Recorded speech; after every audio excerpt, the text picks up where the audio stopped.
Over 20 years ago, Alex Jones created the media platform called InfoWars, and in the decades since, it's grown into a truly remarkable institution with over 200 radio affiliates, tens of millions of unique website visitors monthly, and a 24/7 live news TV channel broadcasting from state-of-the-art studios in Austin, Texas. InfoWars has become the most trusted independent news source in the country, dedicated to delivering breaking news, live coverage of special events, and exclusive reports you won't find anywhere else.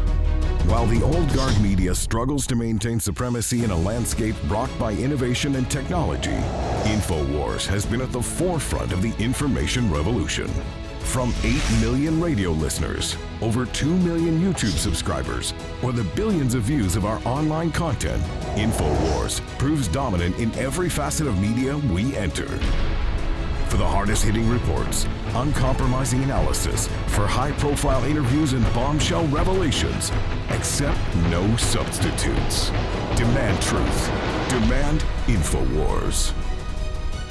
InfoWars. Tomorrow's news today.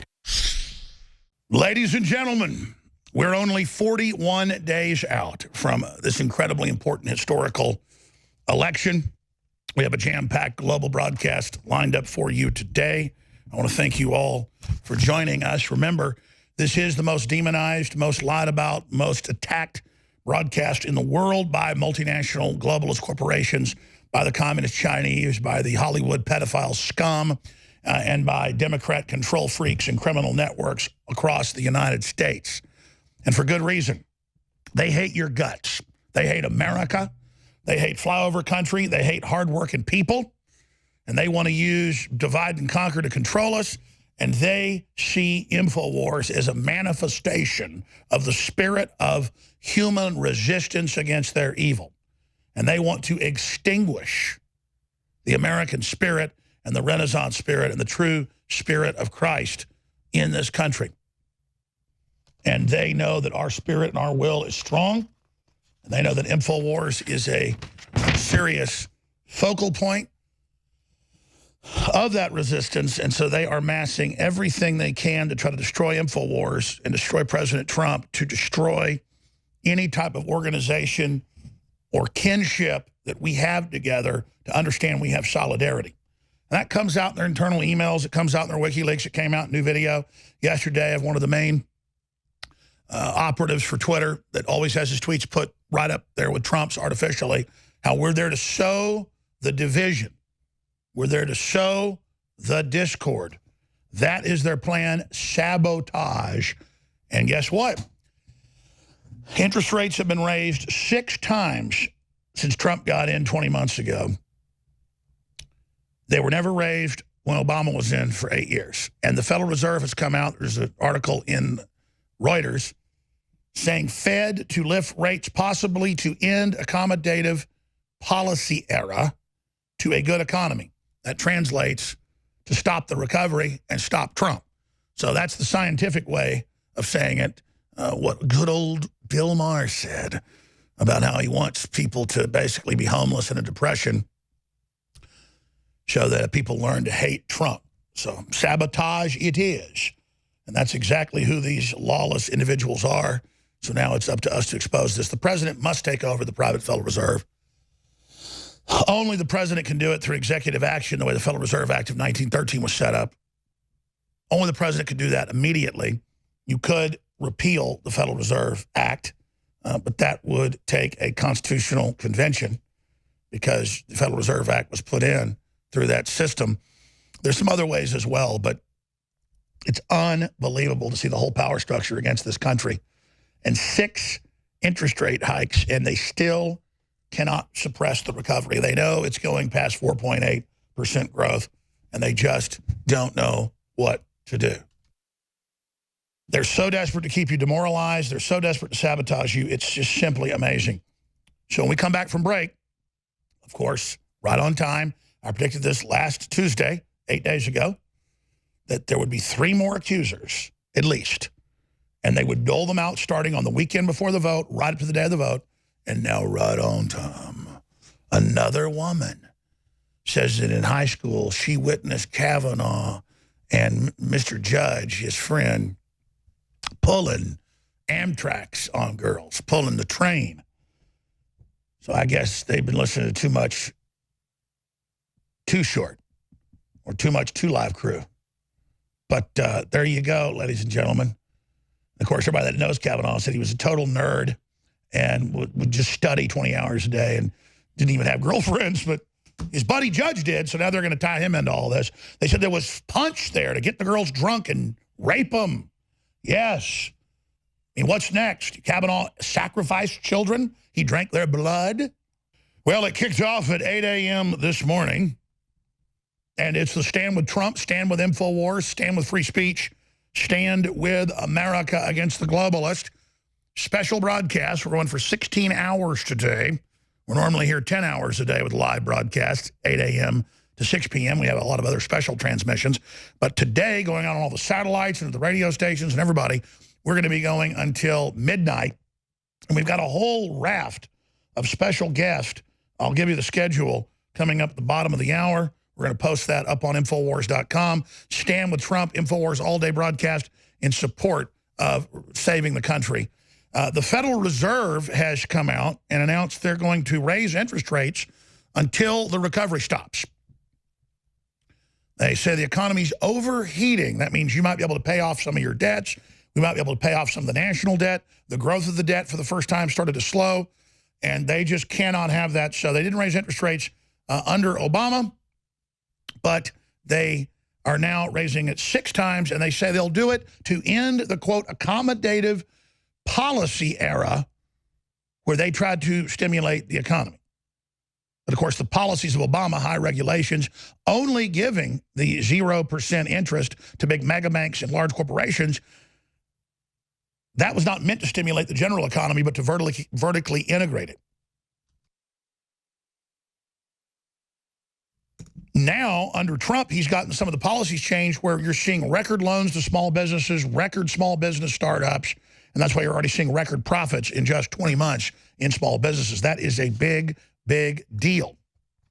Very, very serious situation that China has had basically 0 interest rates for their companies for decades, but we can't have that anymore because Obama is out of office and Trump is in office now, and so we can't let America have a recovery. We can't show you what good old-fashioned Americana policies do.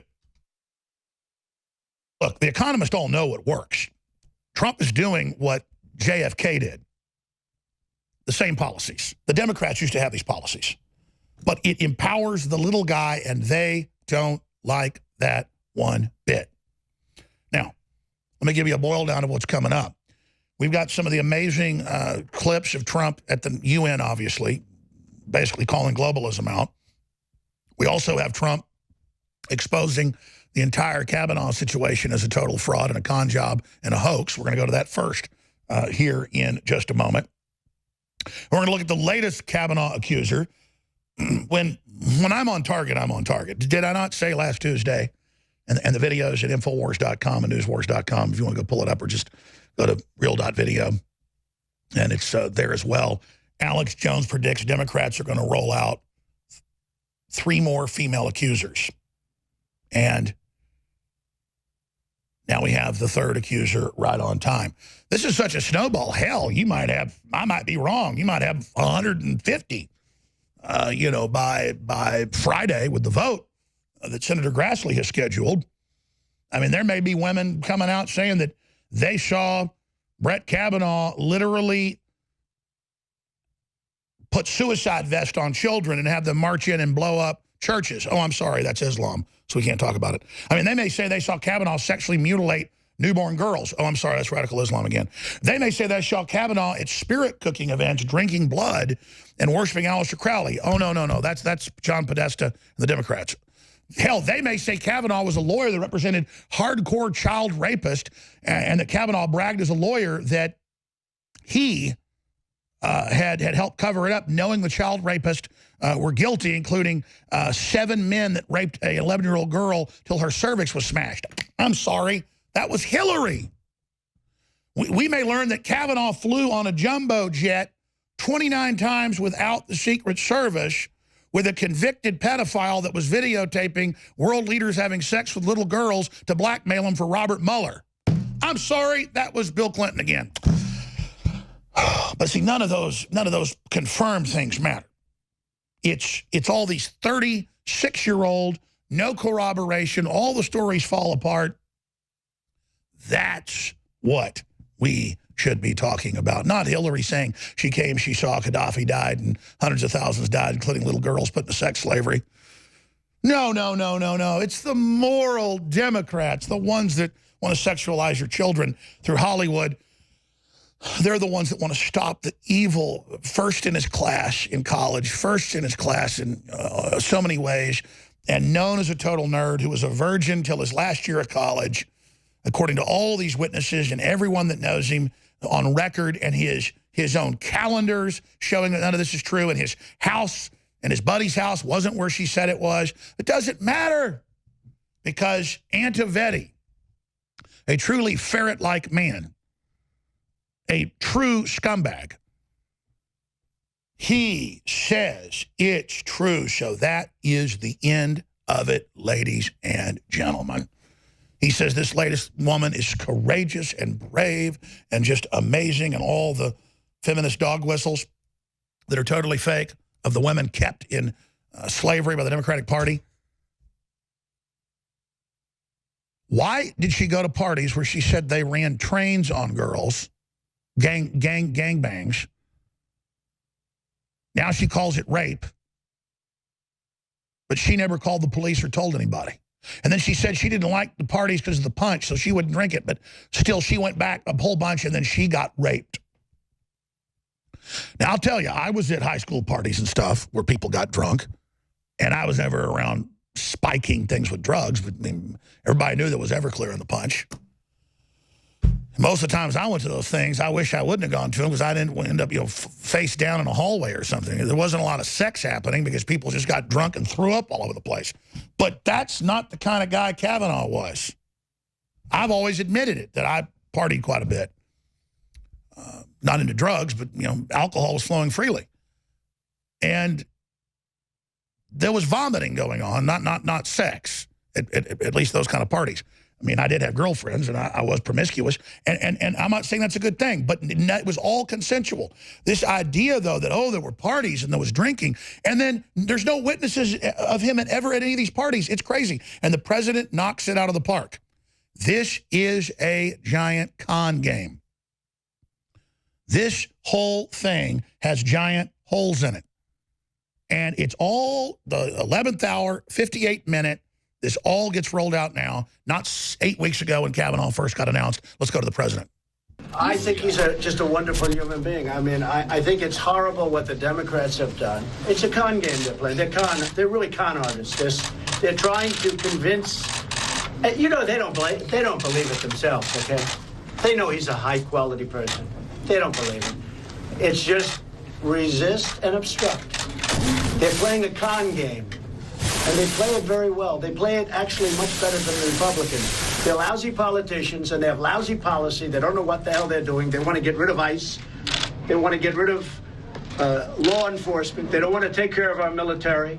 They want to raise your taxes. But they're good at one thing. They're good at one thing. That's obstruction and resisting and con. And then he goes on to talk about how they know they're lying. Schumer knows they're lying. When we come back, I'm going to play the whole clip.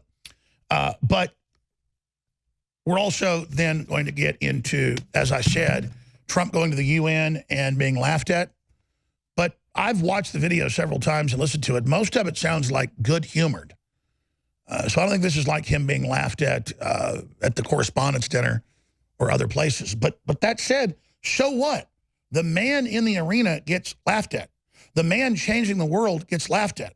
So I have some very important things that we're going to be saying about this when we come back on the other side. Please remember, they're trying to censor us. They're trying to shut us down. The entire power structure is obsessed with people not tuning into this broadcast. That's why, whether you're listening on local TV stations, watching on cable stations, radio stations. You've got to spread the word aggressively. And thank you. You've been doing it. Infowars.com, newswars.com. We're really making a difference. They're trying to silence Americans, these globalists, ahead of the elections, and we're not going to let them. You're not going to let them. And so you've certainly joined the fight. You've risen to the challenge. And I want to thank the listeners and viewers for the great job they're doing. Welcome back, ladies and gentlemen. We are broadcasting worldwide. Michael Graves, former lead singer of the Misfits, banned from a major music festival in England for tweeting Alex Jones and Paul Joseph Watson articles and videos, will be joining us to talk about the total war on free speech and where he thinks it's going and how we should fight back. Then Leo Zagami is going to be joining us, the latest on the real pedo rings and the real raping of children by thousands of priests in their little satanic pedophile army that's taken over the Catholic Church that the leftist media totally ignores and totally covers up. We're going to be looking at that, and we'll also have Vox Day joining us, Roger Stone, and so much more, right through the big list of guests that we have that I will tell you about at the start of the next segment. So please print me that list, guys, so I have that. Thank you. It's also listed up on Infowars.com. Now, I'm going to get to a boil down here in a moment of people laughing at the president in the past and in the present, and laughing at others like Nigel Farage. So it's good to be laughed at and then laugh last. But first, I want to play a clip from a Michelle Obama speech that's linked up on drudgereport.com right now, the full speech, where she just says some unbelievable things. She encourages people who, quote, know nothing about nothing to vote. I'm not kidding. Here it is. And voting does not require any kind of special expertise. You know, you don't need to have some fancy degree to be qualified to vote. You don't have to read every news article to be qualified to vote. You know what you need to be qualified to vote? You need to be a citizen. You know, you need to be a part of this country. You need to have opinions about the issues in your community. That's what qualifies you to vote. Caring about your kids' future qualifies you to be a voter.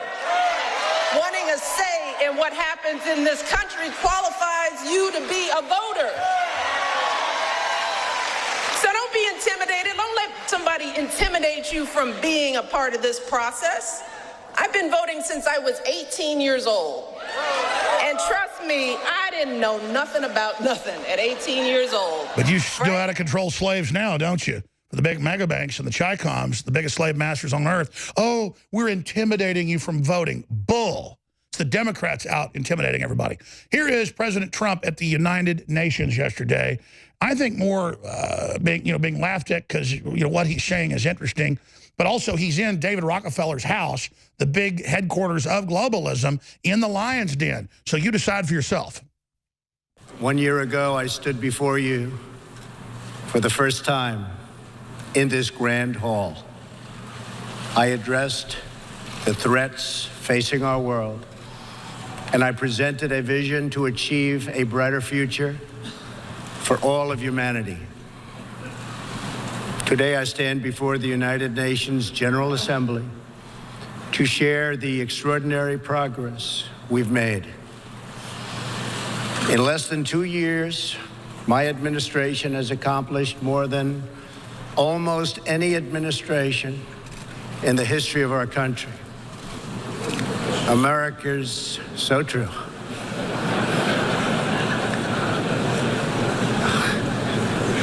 Didn't expect that reaction, but that's okay. Oh, yeah, they're laughing because they like him. That's jovial. Donald Trump. Here they are making fun of him a few years ago. Now, I know that he's taken some flack lately, but no one is happier, no one is prouder to put this birth certificate matter to rest than the Donald. And that's because he can finally get back to focusing on the issues that matter. Like, did we fake the moon landing? What really happened in Roswell? And where are Biggie and Tupac?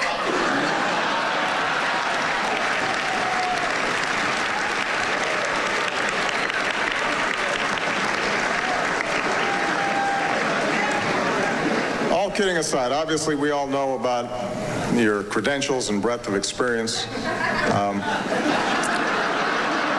For example, no, seriously, just recently in an episode of Celebrity Apprentice at the steakhouse, the men's cooking team did not impress the judges from Omaha Steaks. And there was a lot of blame to go around, but you, Mr. Trump, recognized that the real problem was a lack of leadership. And so ultimately you didn't blame Little John or Meatloaf. You fired Gary Busey. Stop there for a moment. Now, again, notice what's happening here. The Maverick runs, beats him, turns the economy around. This is absolutely delicious. Now let's go to Nigel Farage, who they laughed at when he said they would cause the EU to collapse and pull out of the unelected system. And now they're not laughing. Isn't it funny? You know, when I came here 17 years ago, and I said that I wanted to lead a campaign to get Britain to leave the European Union, you all laughed at me. Well, I have to say, you're not laughing now, are you? And the reason you're so upset, the reason you're so angry, has been perfectly clear from all the angry exchanges this morning. You, as a political project, are in denial. You're in denial that your currency is failing. You're in denial.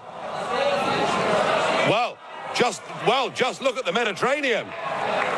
No. As a policy to impose poverty on Greece and the rest of the Mediterranean, you've done very well. And you're in denial over Mrs. Merkel's call last year for as many people as possible to cross the Mediterranean into the European Union has led to massive divisions between countries and within countries. But the biggest problem you've got, and the main reason the United Kingdom voted the way that it did, is you have, by stealth, by deception, without ever telling the truth to the British or the rest of the peoples of Europe, you have imposed upon them a political union. You've imposed upon them a political union. And when the people in 2005 in the Netherlands and France voted against that political union, when they rejected the Constitution, you simply ignored them and brought the Lisbon Treaty in through the back door. All right, and we have other clips where Don Lemon then says Trump's a loser, the whole world's laughing at him. That's called leadership. And so who's laughing now? But that's all they use is sophomoric ridicule and demonization attacks to make us not be leaders. But leadership is doing the right thing and not going with the pack of cowards and pack of jellyfish. So I'm proud of everybody that stood against these bullies, and we're winning, and we're changing history yet again. We are the Mavericks. We are the Trailblazers, not John McCain. We have 41 days till this do-or-die situation. And everybody needs to be on the right side of history right now to try to bring back sovereignty, bring back free market, bring back real debate, real free speech like President Trump and others are doing. And yes, to take a line from the original Misfits, this is where eagles dare to be public and to be supporting Western civilization. Now, I know of our guests quite a bit because growing up at the time I was like 10 years old, I liked hard rock, heavy metal, and I liked good punk rock, and I really liked the Misfits. And then I learned about 12 or 13 that all the wild girls were into it. So I've been to many Misfits concerts. I've been to all of them. I mean, I've been to a lot of it. With this guy fronting, Glenn Danzig, you name it. And so I'm not really a fanboy, usually trying to get musicians and people on. But when I really like the band, and when somebody's being persecuted for free speech promoting us, well, then it's amazing. So I'm excited. By the way, I haven't chimed in on Willie Nelson, who I'm good friends with. I caught our side attacking him. He's 85 now for backing Beto. That's his right to do that. We have a right to think he's an idiot, but he's not. I had dinner with him 5 years ago. He's senile. So leave Willie Nelson alone. I can tell you right now. So I'm just going to stop right there. You can attack Willie Nelson if you want. I'm not attacking Willie Nelson. Because, I mean, there I am 5 years ago, had dinner with him, and he was not the Willie Nelson I knew for 10 years before. So let's just say that he was gone 5 years ago. So I'm not being mean about that, but whatever he does now, it's his fifth wife, who I'm not knocking. I know her too.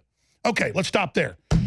Joining us is Michael Graves. Paul Watson put out a video a few days ago, and I was blown away by it, that this happened. And I think it's best that he just tell the story, but this is big news. Former Misfits singer, appearance canceled after social media review. Michael Graves. And, oh, my gosh, they have this big music festival. I know because Paul's brother is into music festivals. He covers them and runs major festivals. Doesn't run this one. That's Steve Watson moonlights as. That's his real job. And this is a big deal because they said, we reviewed him, and it's white supremacy and all this made-up crap. They're almost like, you know, this guy or that guy. And so he's still going to be playing in the town, but this is a very, very dangerous situation. And what did he get in trouble for? Well, here he is to tell us right now. So, Michael, I've enjoyed a lot of your music. My wife loves your music. She thinks you're even better than Glenn Danzig. I think that's impossible, but you're both amazing. It's good to have you here. Thanks, Alex. Thank you very much for having me on your show. And for coming to my defense. I appreciate it very, very much. Well, do you know how much tail the Misfits has gotten me? I'm how much? Well, no, back in the day, back in the 80s, 90s, I mean, that was where all the hot girls were. Still is pretty hot, but, you know. Yes, sir. Okay, seriously, though, let's get into what happened to you, because this is dangerous, and it just shows it's happening everywhere. You know, they reviewed your social media like they reviewed your DNA or something. This is what sounds Nazi to me. Yeah, Alex, it came out of the clear blue sky. My tour manager is also my guitar player, and we had a day off, and we were working on some business, and we found out about what happened after the festival had posted it, that they had, like you've said, reviewed my social sites and mainly saw retweets from Paul Joseph Watson, from InfoWars, from Breitbart, on and on. And, you know, it's not just one person. It was and is a board of 9 that freaked out over this. And it really is a sign of the times, Alex, because about 10 years ago, I went out on tour and did more than 50 states across America. It was called the War of Information Tour. And me and my guys, we were handing out InfoWars magazines, bumper stickers that other patriots would bring to us that they had stockpiled from ordering through InfoWars. And we were disseminating the information and getting the word out. And no one said boo. No one cared that what we were doing. Now jump to where we are in 2018, and this is a dangerous thing to come on your show like this. This will have repercussions, as everyone's seen, just from retweeting. Anybody that's ever come to any of my shows from the Misfit days forward, whether I'm playing acoustic or not, in any form that I perform, I do not make any statements from the stage. It's not about that. So yeah, I was discriminated against when my social sites were reviewed. And I love how all the left, which isn't even the left, are these authoritarians, because I know you guys have been critical of the right wing as well when they're authoritarian, so am I. They're just oppressing everyone and lying about who we are when they do it, and then literally trying to send a chilling effect to everybody. You better keep your mouth shut or we'll ruin you. So you're right. You really are sticking your neck out here in a whole sea of cowards out there. But it's also, I think, a greater danger if we don't start sticking our necks out, because this is getting out of control. I agree with you, Alex. And like you say, in the arena that you're in, you've hit the barbed wire for a lot of people. And we all appreciate that. And I certainly appreciate that. You and your entire organization has given me and a lot of other people the courage to, as well, in the arena that I fight in, music and art, cultural expression, to hit the barbed wire as well. And I hope that, and I know that there's other patriots out there. There's a lot of young people that are paying attention to this, other bands, other artists. And the attack on me and seeing what I do and being articulate and being informed about it is going to give the courage and the cover for other artists, other musicians to do this. regardless of the consequences. I just can't believe in America and in England in 2018, like you said, that it's a courageous act to keep your politics separate from the music overall, but to put out some tweets about some news articles, and then they come and review you, and then this persecution. Now, James Woods is still locked out of Twitter, and every few hours, somebody else I know is being banned. And I have family that'll just put out some Trump article about the economy being better. And one of my cousins got banned off Twitter for just saying, oh, look, the economy's growing. I mean, this is really authoritarian, and it shows whatever the left's turned into, teamed up with big tech, they'll do anything now, it seems. Yeah, again, Alex, 3 months before the election, the top professors, right, on PsyOps were telling Hillary that they need to expand the culture war and cultural division. And that's exactly what they're doing, and that's exactly what's happening here. I'm not that big of a deal. I'm kind of a small blip on the radar. So again, like I tweeted out, I'm a canary in the coal mine as well. If this can happen to me, it can and will happen to anybody else that comes out, if you will, as a conservative. That being said, it's important right now to be courageous and to push back and to speak and be articulate and informed and empowered by all this. Because I'm a perfect example. Alex, I've been listening to you a long time. And when this happened, yourself and many other great patriots have come to my defense, and I'm so thankful. Oh, listen, it's self-preservation at the same time, but it is good to be in this club. Yep. The great crew I've got, the great audience of actors, people like you, always getting to meet other folks that are real mavericks and just have integrity and aren't going to bow to this. But in China, they'll arrest you if you criticize the economy. Here, they ban you off Twitter or Facebook if you promote the economy, which shows at least the communist Chinese are for their own system. The people running our country are totally pissed off that we want to be successful, showing they're trying to demoralize us. I want to ask you what you think the backlash will be and how serious this will get before we turn the corner. And can we save civilization? With the former head of the Misfits, Michael Graves, straight ahead. Stay with us. We'll be back. OfficialMichaelGraves.com is the website. Good stuff. You probably recognize a lot of this guy's music in our bumper music, because usually you got like a super iconic band like the Misfits, and then the next singer's not as good. Or they copy the last guy. Well, he didn't do that. He's just as good as Glenn Danzig, in my view. And I love the album with all the 50 stuff on it. I actually bought that one. And I've been listening to that for a long, long, long time. I was actually listening to it hiking in the Grand Canyon when I slipped off a cliff edge and blew my Achilles. That's a funny story. But so you definitely remember the song you have when you blow your Achilles. Michael Graves here, officialmichaelgraves.com. And as George Orwell said, in a world of universal deceit, telling the truth's a revolutionary act. And so here he is, banned from a big music festival because he tweeted Breitbart and Alex Jones, InfoWars, and Paul Watson talking about the discrimination against white people, which you've got the board member at the New York Times, at the time he tweeted, saying whites are these subhuman creatures that live in goblin holes. And then you've got an article today with this MSNBC host is being sued because she just randomly said some white lady was a racist and was a subhuman and should be killed. And I don't dislike people because they have brown skin. But then when the media turns them into racist and they say I'm subhuman and it sounds like something Hitler said, and then I say it's wrong, or Michael Graves says it, and then he's banned, this is getting crazy, Michael. Alex, I'm on a street level, and in a lot of ways, it is getting crazy, especially in the art and music community. What makes this situation particularly dangerous is because it was coming from somebody that works within city government as well. That's kind of being left out of the story. This individual who is on this board of 9, and we only know one of the names, the other 8 have remained anonymous.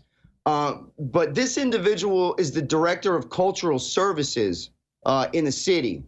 Now, I don't think that it's too hard to imagine that this person's ideology and the things that he believes don't then bleed over into the art and music community as a whole. To me, that's very, very dangerous. I'm trying to change the world for the good and to lift people up and to make them feel good about themselves through music and art, to get us out of this hole. Junk in, junk out, right? So you have all of these folks that are in the music and art community who are authoritarian, they're raging leftists, that put that mindset and that ideology into the minds of young people, with all their inclusive policies, all this crazy anti-discrimination stuff that just breeds fear into the minds of people in general. And I think it creates racism on both sides. It definitely does. It polarizes people on both sides. You see it on the social sites. You see it on Facebook. You see it on Twitter. And as you mentioned, it's in the WikiLeaks that was their plan. Absolutely. That's the truth, Alex. But the good news is that there are more of us than there are of them in music and in art. And that's the truth. There's more of us than them. And it's just that, again, people like me are giving courage and giving cover to all of those people who are afraid to come out and say anything. I have children. I have a family, Alex, young children. If I can't do this, I can't, I got to take care of my family. I got to take care of myself. And so leftists like the one that has come up against me are doing the same thing in a very small way that's being done to you and all of the other conservatives that we see being banned and censored and discriminated against. What about the effect of this backfiring? It's almost like putting in the 80s or 90s offensive lyrics on the package so all the kids want it. InfoWars traffic has basically quadrupled since they did this. Now, they cut us off a bunch of other big platforms, so right now it's about a dead heat. They are trying to shut us down. They just took PayPal away from us. In 7 working days, that's gone. They're trying to target our other payment processors right now.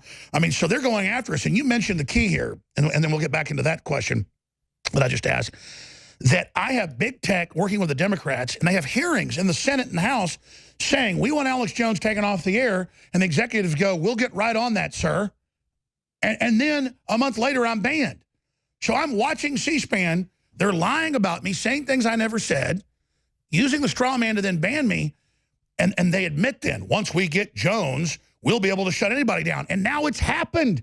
And so in a sick way, they're using me as propaganda. They're using the cartoon image they've spun or edited to then, even though I want to help people, I kind of feel guilty. They're using the cartoon image of me having fun now against everybody. That's why I'm telling folks, hey, my plight is your plight. I'm not just saying that to get you on board with me. I'm telling you folks, I am the first domino.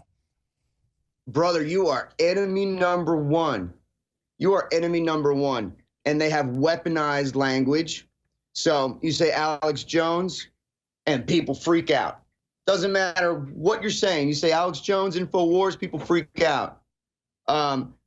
Conservative, again, Breitbart, NRA, all of these words to the ill-informed or the underinformed, the lower IQ audience, if you will, it just creates an emotional response, and which is what's supposed to happen. They're programmed to react that way, so that they just freak out. And again, the example is what happened to me. And this board of 9 up in Canada have admitted that they saw that I was tweeting Paul Joseph Watson. They saw Alex Jones. I had made a video with one of my songs and one of your monologues, and they freaked out. Oh, well, I'm honored. What album is that? I want to hear that. I want to play that. It's called The Truth About Alex Jones. It's an acoustic song called Ghost. And it was a wonderful rant, a wonderful monologue that you did right around Christmas time. It's up on my Facebook, and I'll certainly Oh, we'll play it, because here's the deal. I'll be honest. I just work all the time now. I might watch a show with my wife a couple times a week, or, you know, listen to stuff that's already on Spotify, even though they banned me. But I had no idea, because I'm really honored, because I love your music, and I've listened to, I mean, all your albums that I knew of. I didn't know you'd done that. So I've definitely got to go download that right now. So it's called The Truth About Alex Jones. I wonder if that'll be banned off Spotify, because they just banned like 20 apps that had InfoWars in the name off Apple last month. I have to assume, Alex, that I'm soon going to be taken down off of Twitter and Facebook as well. I've already gotten a whole bunch of messages from followers. I have almost 11,000 followers, and a lot of them, I get messages all the time that nobody sees my tweets. I put stuff up, and and that's why everybody's got to go to Infowars.com/newsletter and give us your email, because more and more, that's the only way. We have a comedian coming on tonight, Owen Benjamin. He sells out 2,000-person arenas everywhere, but he's banned online because he says don't sexualize kids from the left. And so he's banned. You know, he's been a top national comedian, but he has to use email to get to him and announce the show the day of. They buy their tickets. Talk about Fight Club, and then you go that day. So same thing. How do people sign up to get your verboten information? Michael Graves, former frontman for the Misfits, and now, of course, he has many other incarnations. How do people follow what you're doing? Official michaelgraves.com? Officialmichaelgraves.com is the best place to go for all things Michael Graves. And I've been told the next thing is they're going after our URL. So, folks, you've got to sign up for the email. And I'm sure you have an email list people can sign up for. Yes. Yep. It's right on the website. So we're going old-fashioned, folks. I'm going to do 5 more minutes with you. Please come back for a full hour very soon. You're a smart guy. And again, I just listen to so much of your music. Feel like I know you, and now to have you here is really fun. We're going to come back in just 2 minutes, and I'm going to finish up with him. I got a plug, speaking of the devil. Ladies and gentlemen, we're under total attack. But this is where I want to be. It's like, you know, General Kelly talks about one of his sons getting killed in the Marine Corps, and he's actually proud of him, even though it was his favorite son, because it's where his son wanted to be. Well, I'm not like Tommy Robinson, about to be sent to prison tomorrow. He's coming up later, by the way. I'm not at that level yet, okay? And I don't want to be that level. But you know what? If I've got to go to that level, I'm very honored to be there. I don't want it, but you know what? Side of me's like, let's get it on, man. It's like when the bully said, I'll be waiting for you after school. I could have got on that bus and not, you know what? You may be 4 years older than me, think you're going to weigh 100 pounds. I'm going to beat your ass. We're going to see what's going to happen, or I'm going to die trying. We'll be right back with hour number 2, Infowars.com, Newswars.com. Get this new T-shirt. It's one of a kind. It's Trump beheading Medusa. You know, there's a lot of different types of liberals. Nice folks like Sting that mean well. I know folks that know him. He's a good guy. But you got somebody like Bono, who gives 99% of the money he raises for African charities to himself and is proud of it, and then lectures everyone about global government and how we should open our borders up. It's just sick. It's crazy. We're going to play later that song, The Truth About Alex Jones, from Michael Graves, official michaelgraves.com for all the different bands and things he does. But just finishing up, gut level, you're a smart guy. Obviously, them trying to ban the Sex Pistols or trying to ban the Misfits in different venues made them bigger, not just that the music was good and raw and real. So why do authoritarians keep thinking this will work? I mean, I guess if you get total tyranny like a Hitler or a Stalin or a Lenin or a Mao, sometimes it works, and that's my concern.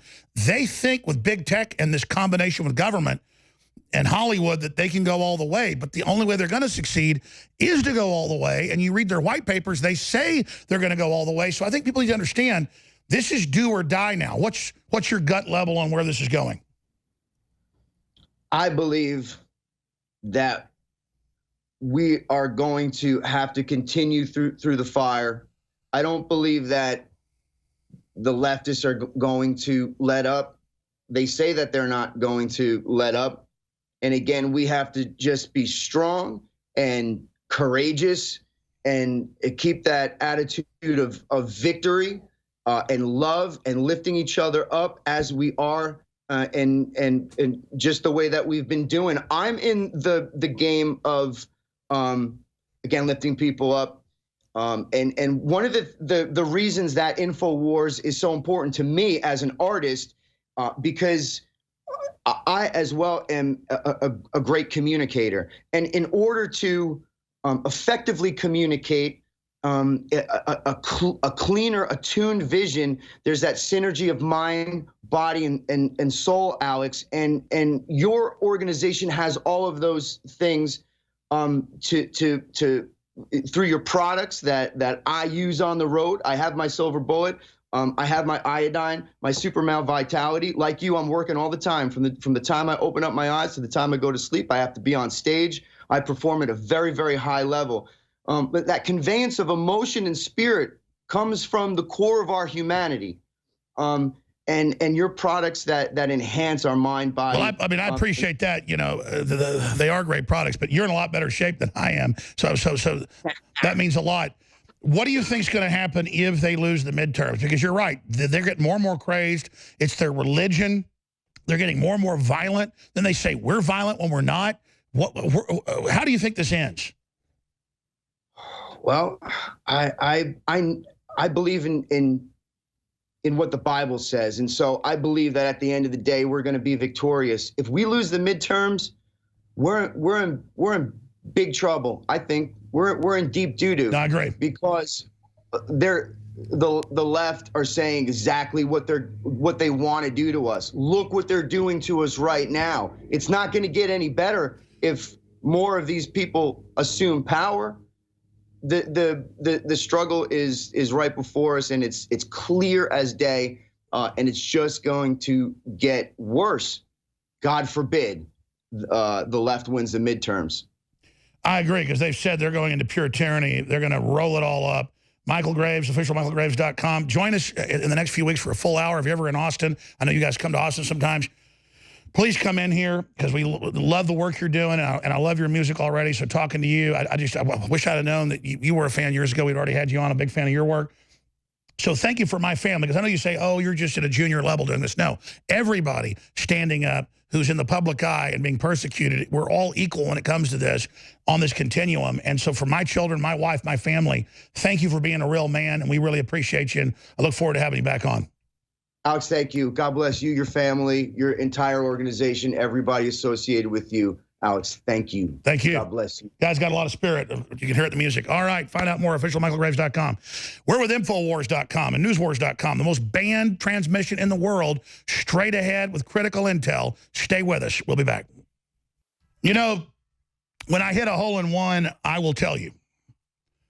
But it's not really a hole-in-one, because these people are so predictable. The criminals, sociopaths, psychopaths. That's why cops can literally, after years of following a psychopath, can figure out when they're going to strike where, and really good detectives can actually have a hunch. It's not a hunch, it's their big subconscious brain going with their gut and then catch him.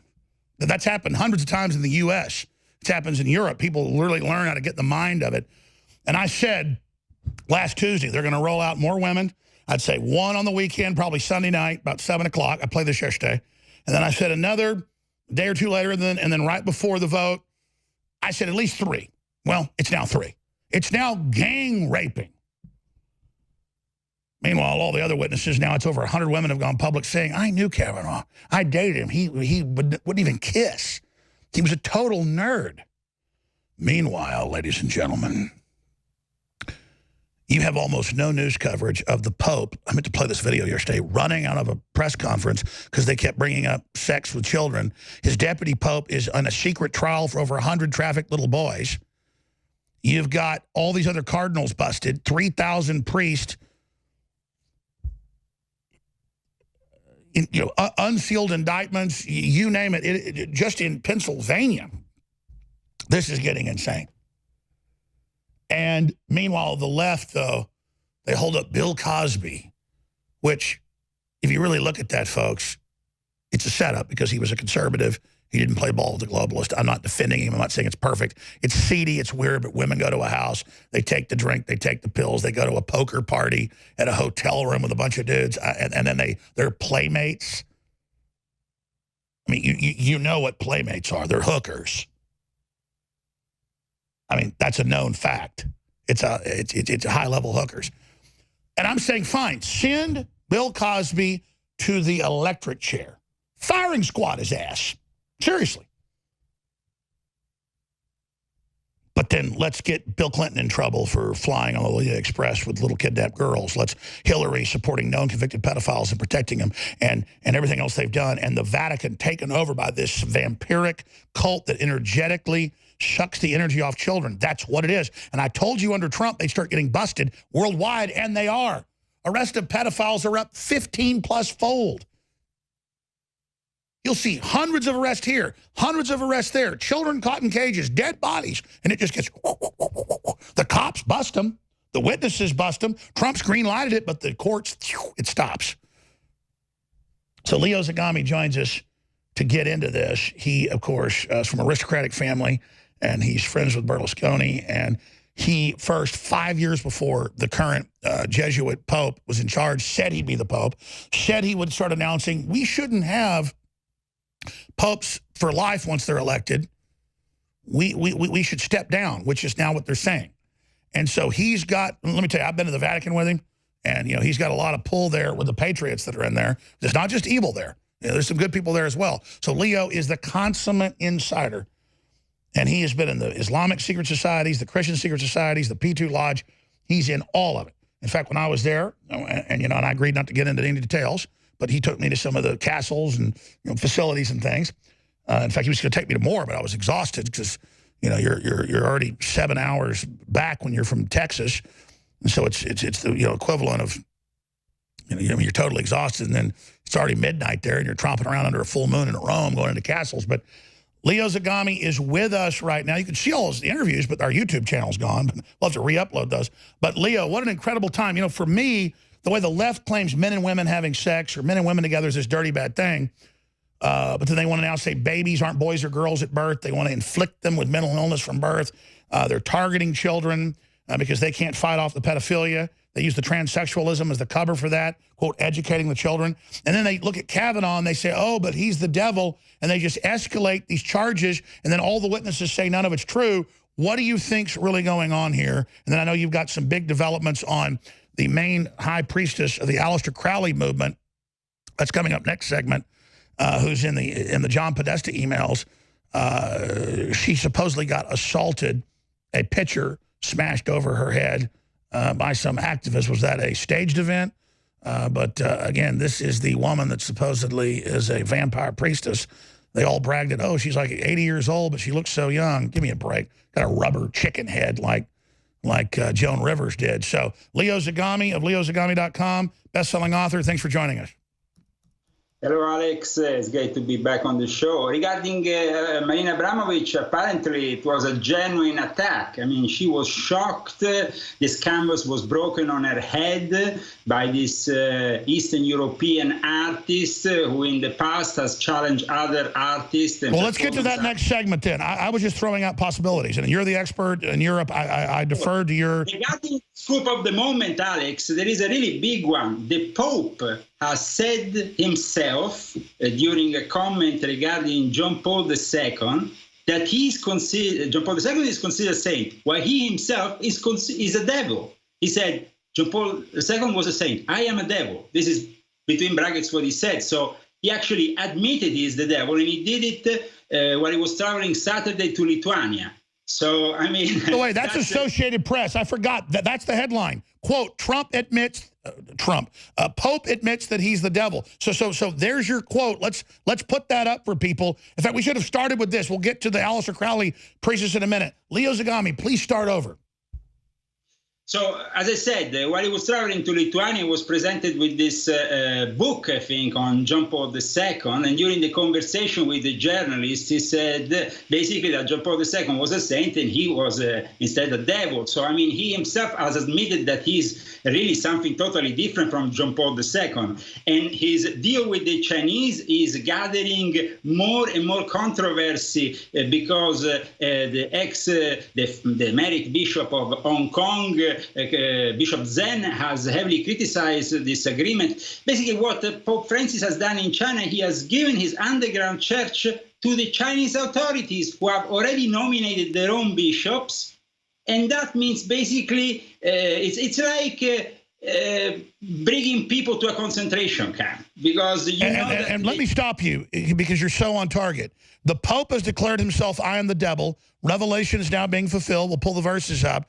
And they have ordered via the Jesuits, the Chinese, to give all the names of underground Catholics so they can be arrested and killed. This is in the news. He is literally turning over the faithful in a 500, 600-year-old ancient secret Catholic organizations, which helped go into Japan when it was the death penalty. They are literally turning over the saints in China. The man is the devil. My God. Well, it seems he is. And now he's been caught in a giant lie by a group of witnesses who had denounced these pedophile activities in Buenos Aires.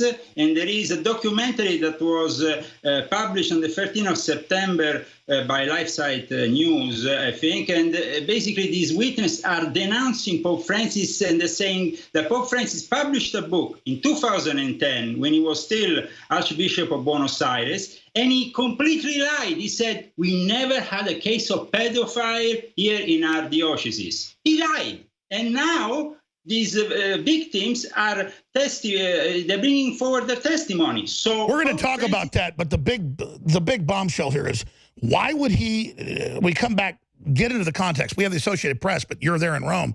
Why would he announce to people, I am the devil? I mean, when you declare yourself Lucifer, this is very religious. This is a special moment here, isn't it?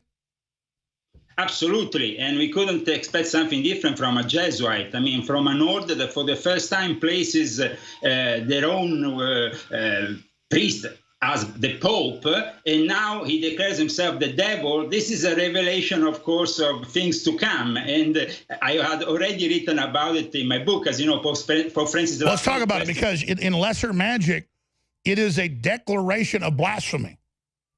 I mean, as the Pope saying, I am the devil. This is unbelievable. What does this herald? Straight ahead with Leo Zagami. So we've got the Pope declaring himself the devil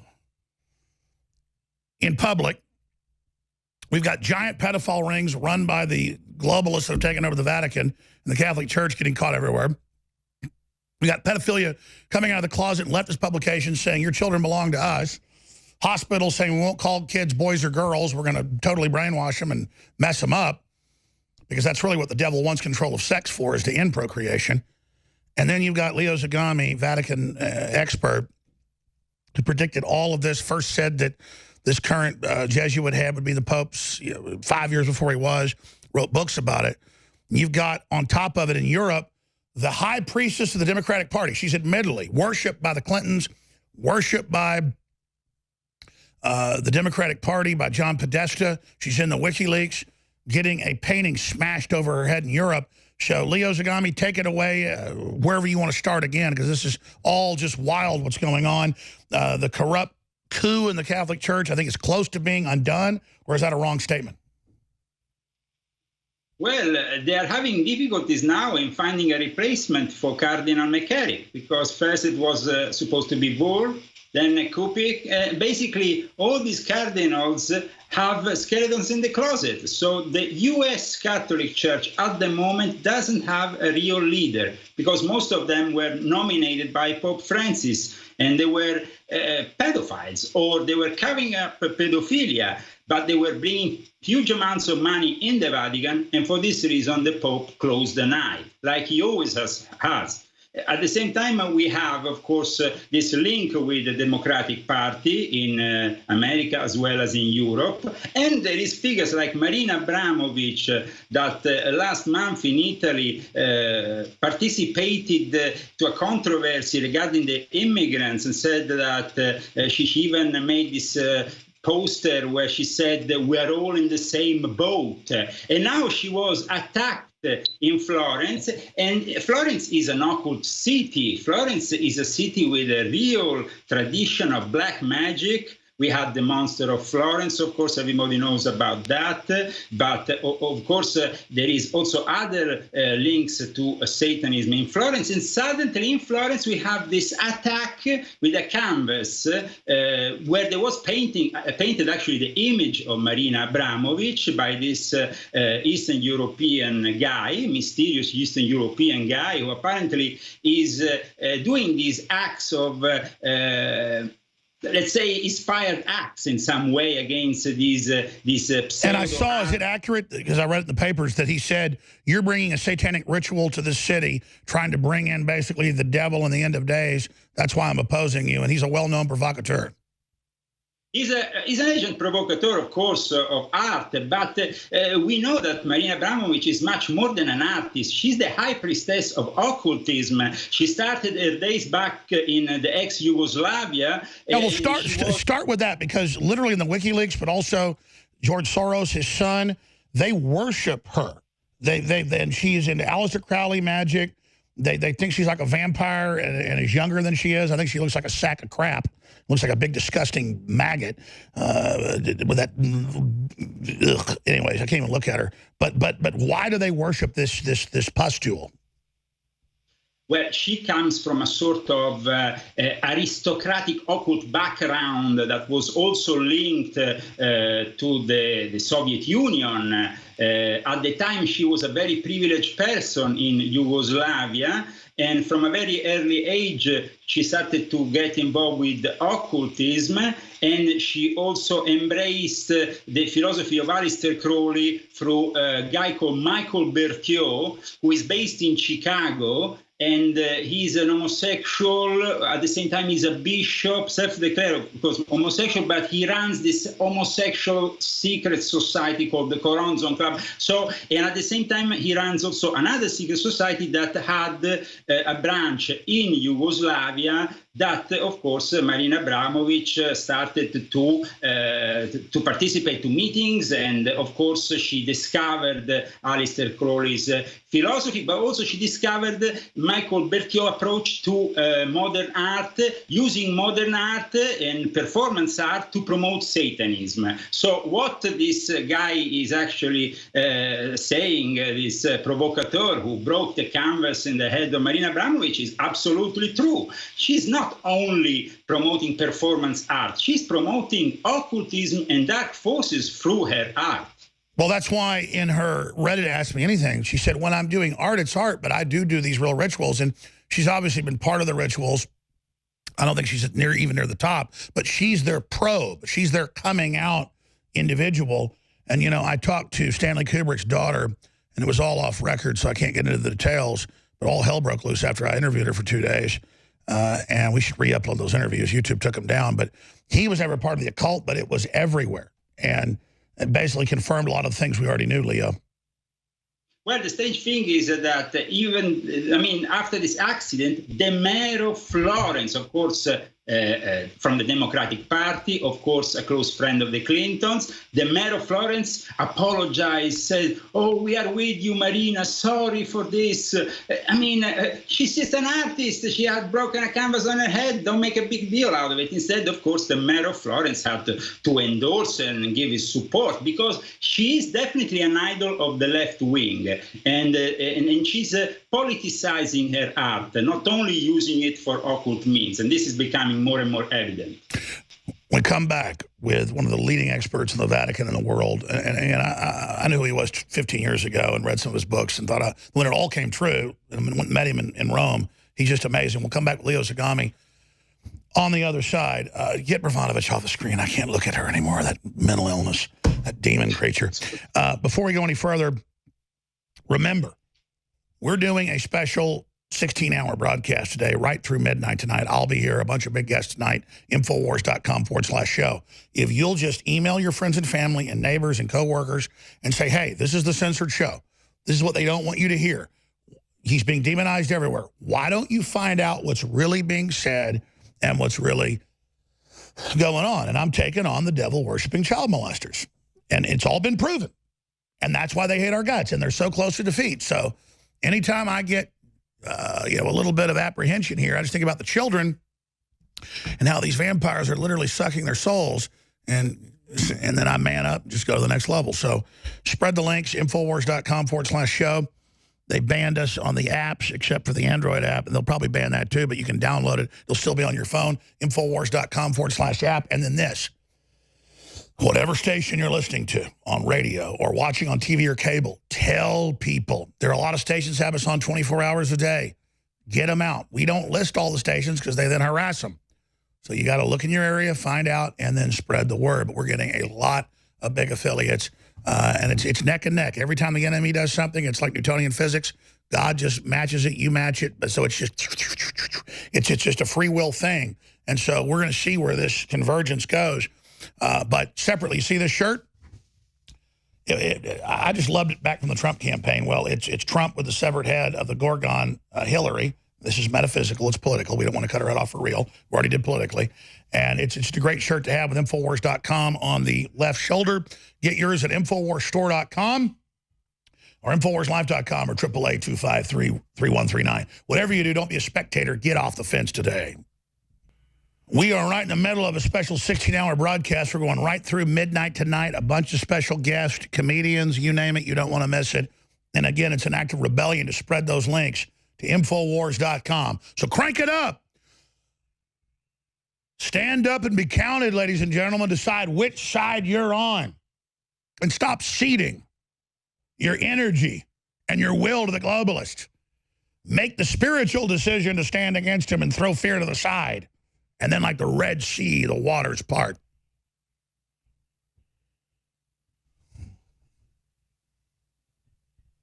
Leo Zagami's our guest for another segment. Then I got a bunch of clips, and we've got Vox Day joining us and just a bunch of other things. I want to play this video. Vladimir Putin tests terrifying new anti-ship missiles by blowing up fleet of warships and training exercise.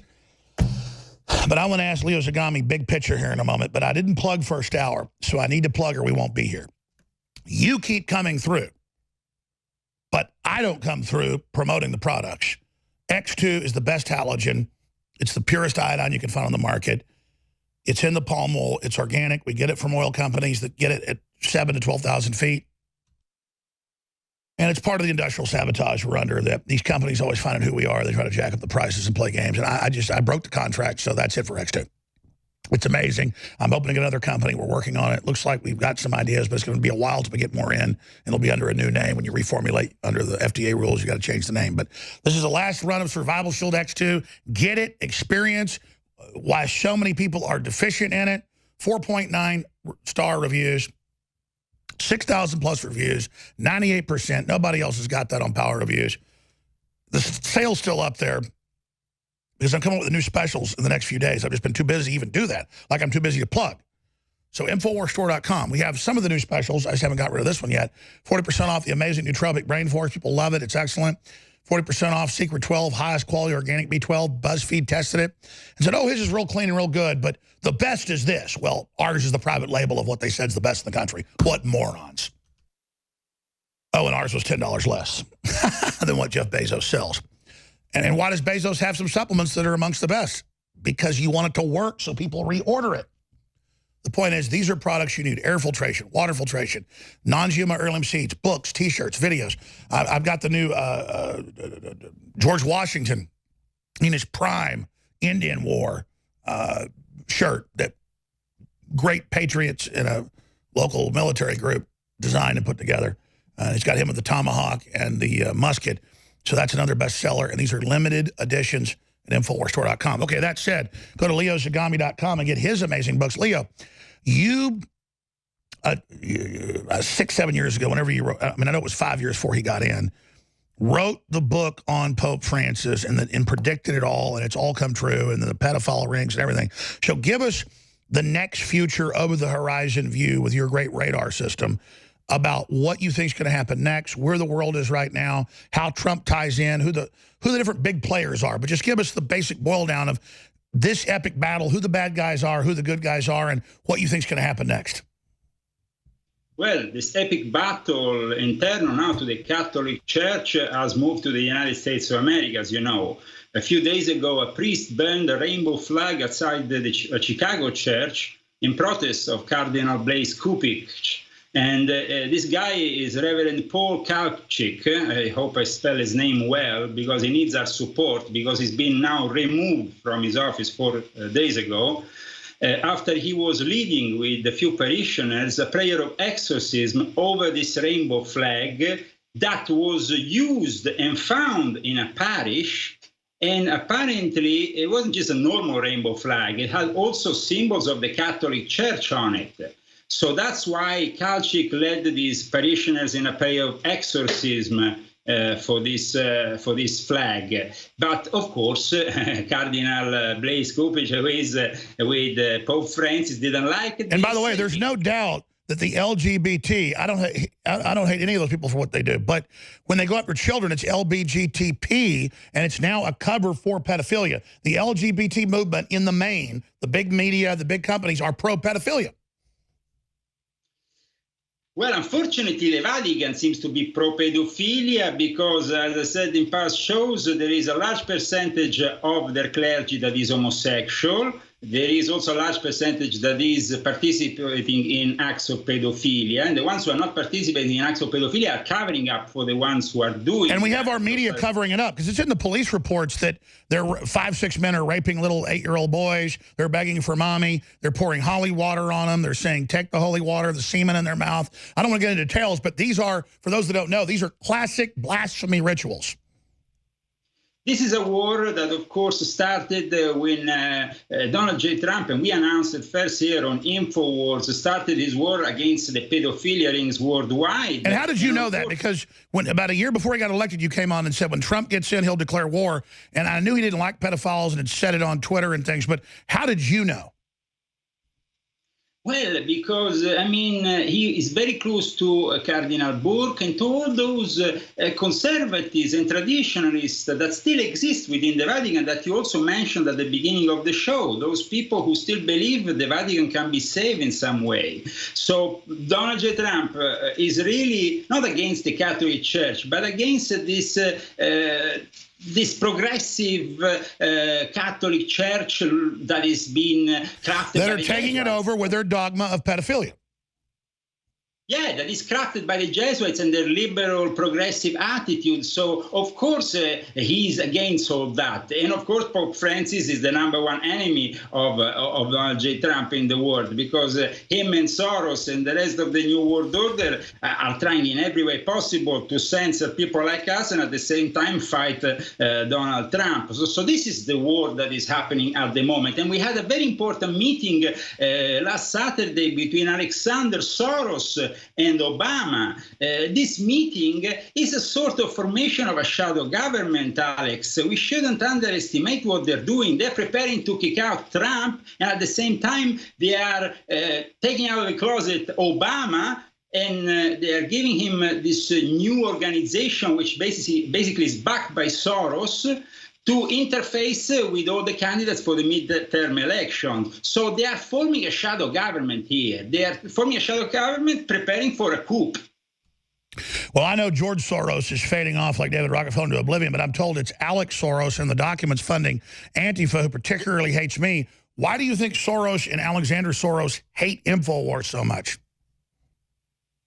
Because they are the ones who are pushing all this progressive liberal ideology. They are the main sponsors of the left wing in Europe and in the United States of America. They, of course, are allies with China. They're basically pushing this left wing ideology that in the end will instead be the worst fascist state ever once it's implemented, because Silicon Valley, of course, is helping out now this whole project, and they're doing it in the most anti-democratic way. Alexander Soros and Obama last Saturday have been putting together a plan for these midterm elections. We need to understand what was said during this meeting because it's very important, I think, because I think that is anti-democratic. I think that Alexander Soros shouldn't be allowed to do this in the United States of America, to meet with Obama and to do this kind of meetings in preparation for taking over the whole of the United States of America when they get out of the way Trump. So, well, Leo, they admit that they've got a 25th Amendment martial law plan. Obama put stay-behind networks. I didn't know about the Alex Soros Obama meeting. Tell us during the break where to find that. We're going to come back and ask you, because I agree. With 41 days left, they're making their move on America, on the Brexit, on everybody. What do we do to stop it straight ahead? They want us quieted down. They want InfoWars shuttered so we can't broadcast to the troops, as Paul Revere did, when they make their next move. What is the next big move from a man who really has, like nobody else, known what's going to happen, definitely with the Vatican? Leo Zagami, straight ahead. Ladies and gentlemen, as I said earlier in the interview, Leo Zagami is somebody who has broken hundreds of stories years before they come out. He lives in Rome, aristocratic family, dialed into everything. I met with him in Rome, worked with him, amazing contacts. And he has the exclusive that Alexander Soros, now taking the mantle over from his father, who reportedly is becoming senile, formed shadow government with Obama. And he's got the exclusive at leozagami.com. And again, this is in preparation to take out Trump. They're in total war mode. They admit they want 25th Amendment. They admit they're trying to remove him. They admit they're engaged in all this. And so he's saying he's got intel on what their moves are going to be. Leo Zagami, obviously this is critical information. People need to listen very, very, very carefully. The National Democratic Redistricting Committee has been shaped by the Soros as a new toy for the political relaunch of Obama and Michelle Obama, so the Obamas. This motto they have is also quite meaningful. The political system is rigged. They have rigged it. Of course it's rigged, but by them, not by us. And instead they are... Well, I've noticed that. They're calling themselves the resistance. Everything we've said, they're now becoming that, then banning me to then step in as the body snatcher into the body. Yeah, in fact, I mean, even their motto is very similar to the work we have done in the past few years. When they say the political system is rigged, the fight to fix it is now. I mean... this is really ridiculous. I think that people should check out Alexander Soros as the new, really puppet master of this new world order, because he's arriving from an experience as chairman, of course, of the Open Society. And he's been also indicated this year in the famous World Economic Forum as one of the young global leaders of 2018. So he's the upcoming figure that will replace George Soros. This means basically that we were never going to get rid of Soros. Father, son, this family is going to continue pushing their new world order and their democratic, progressive, liberal ways, and of course in support of Pope Francis. And of course, with artists like Marina Abramovich that promote this whole thing. So they have the whole system rigged, but they accused us of having rigged it. I mean, so it's quite... Why are they so scared now? Because they admit a lot of publications that globalism is in retreat, it's in trouble. Is that true in your view? Or you know, if this was a football game or a soccer match, where are we right now against the devil worshippers? Well, just the words that were published on Twitter on the 22nd of September by Alexander Soros are very revealing. He says, "It was great to welcome President Barack Obama back into my home this week and introduce him on behalf of the National Democratic Redistricting Committee." He says, my home. So what is his home? The Democratic Party? Is the Democratic Party the party of George Soros, Alexander Soros? Or is the party of the United States of America? So this is really revealing to the people, once and for all, who are the puppet master here, who are pulling the strings. I mean, the photos of Alexander and Obama, the way they exit also the room after the talk, it's like they're hand in hand together. And they're well, I mean, let's just say it. They act like they're gay lovers. Possibly, but in any case, and they're all over each other, which is whatever. The point is that let's expand on this. We got documents earlier this year in January that Alexander Soros was funding. Anybody can type this in. Leaked documents show Obama was planning martial law in Maryland in 2015 is the headline. And it's all their own documents, how they fund Antifa, how they do it. Antifa is allowed to dox people, threaten to kill people, harass people in restaurants. Twitter won't take them down. I confront a CNN reporter who's having me censored. I get banned on Twitter. So it shows the power of Antifa because Alexander Soros funds it. And now they want to put their hands on the redistricting, on the vote process. They want to change the law in their favor. They want to make sure that there is never another possibility for Donald Trump. So this is the danger that we have here, that Soros is starting to move, his various puppets so he can get this law changed. And once he has the law changed, he has Washington in his hands, Silicon Valley in his hands, then he has the whole world in his hands, basically, the whole World Wide Web and this planet with China, of course, and with the communists. This is the first time, Alex, that we have the Pope nominating bishops together with a communist country having a say in the whole process. I mean, Catholicism was about bishops being nominated by the Pope and the Vatican. Now they're nominated together with the Communist Party of China. Of course, Catholics will rebel in the next few weeks and say, why don't we have the same opportunity in America, in Europe, of participating to the process of nominating our own bishops and cardinals? But this is only possible for the communists. Doesn't this tell you something, Alex, about where we're going? It is, and if people are watching on TV right now, there's the article from earlier this year, Documents to Tell Plan for Civil Unrest, Martial Law in Baltimore, run by Alexander Soros. Notice the two videos are banned, though, because YouTube took us down, but we're going to re-upload those videos and have them added to that page. It's a whole project we've got trying to hire folks to be able to upload the thousands of videos because this is so damning, and all these videos are so evergreen in that, and like fine wine, they get better over time, or like real estate, they just appreciate. That's why they wanted the channel with billions of views taken down. And so in closing, Leo Zagami of leozagami.com, are we winning? Are we losing? What do you expect to happen? What can the average person do to defeat this, really the satanic world government? Well, on the short run, technically speaking, we are losing because they are more powerful from Silicon Valley in getting their message through. They have already the mainstream media, now they're getting the internet on their side. So on the short run, they might actually win this war. But then on the long run, people are going to realize this is going to become a living hell. They started with InfoWars, they're going to continue with every single conservative journalist or blogger. And then in the end, if you don't think in the way they want, in that left-wing ideology, you're not going to be allowed to even talk. And that's why people like Faith Goldie and the Misfits frontman, Michael Graves, and everybody's getting more aggressive now.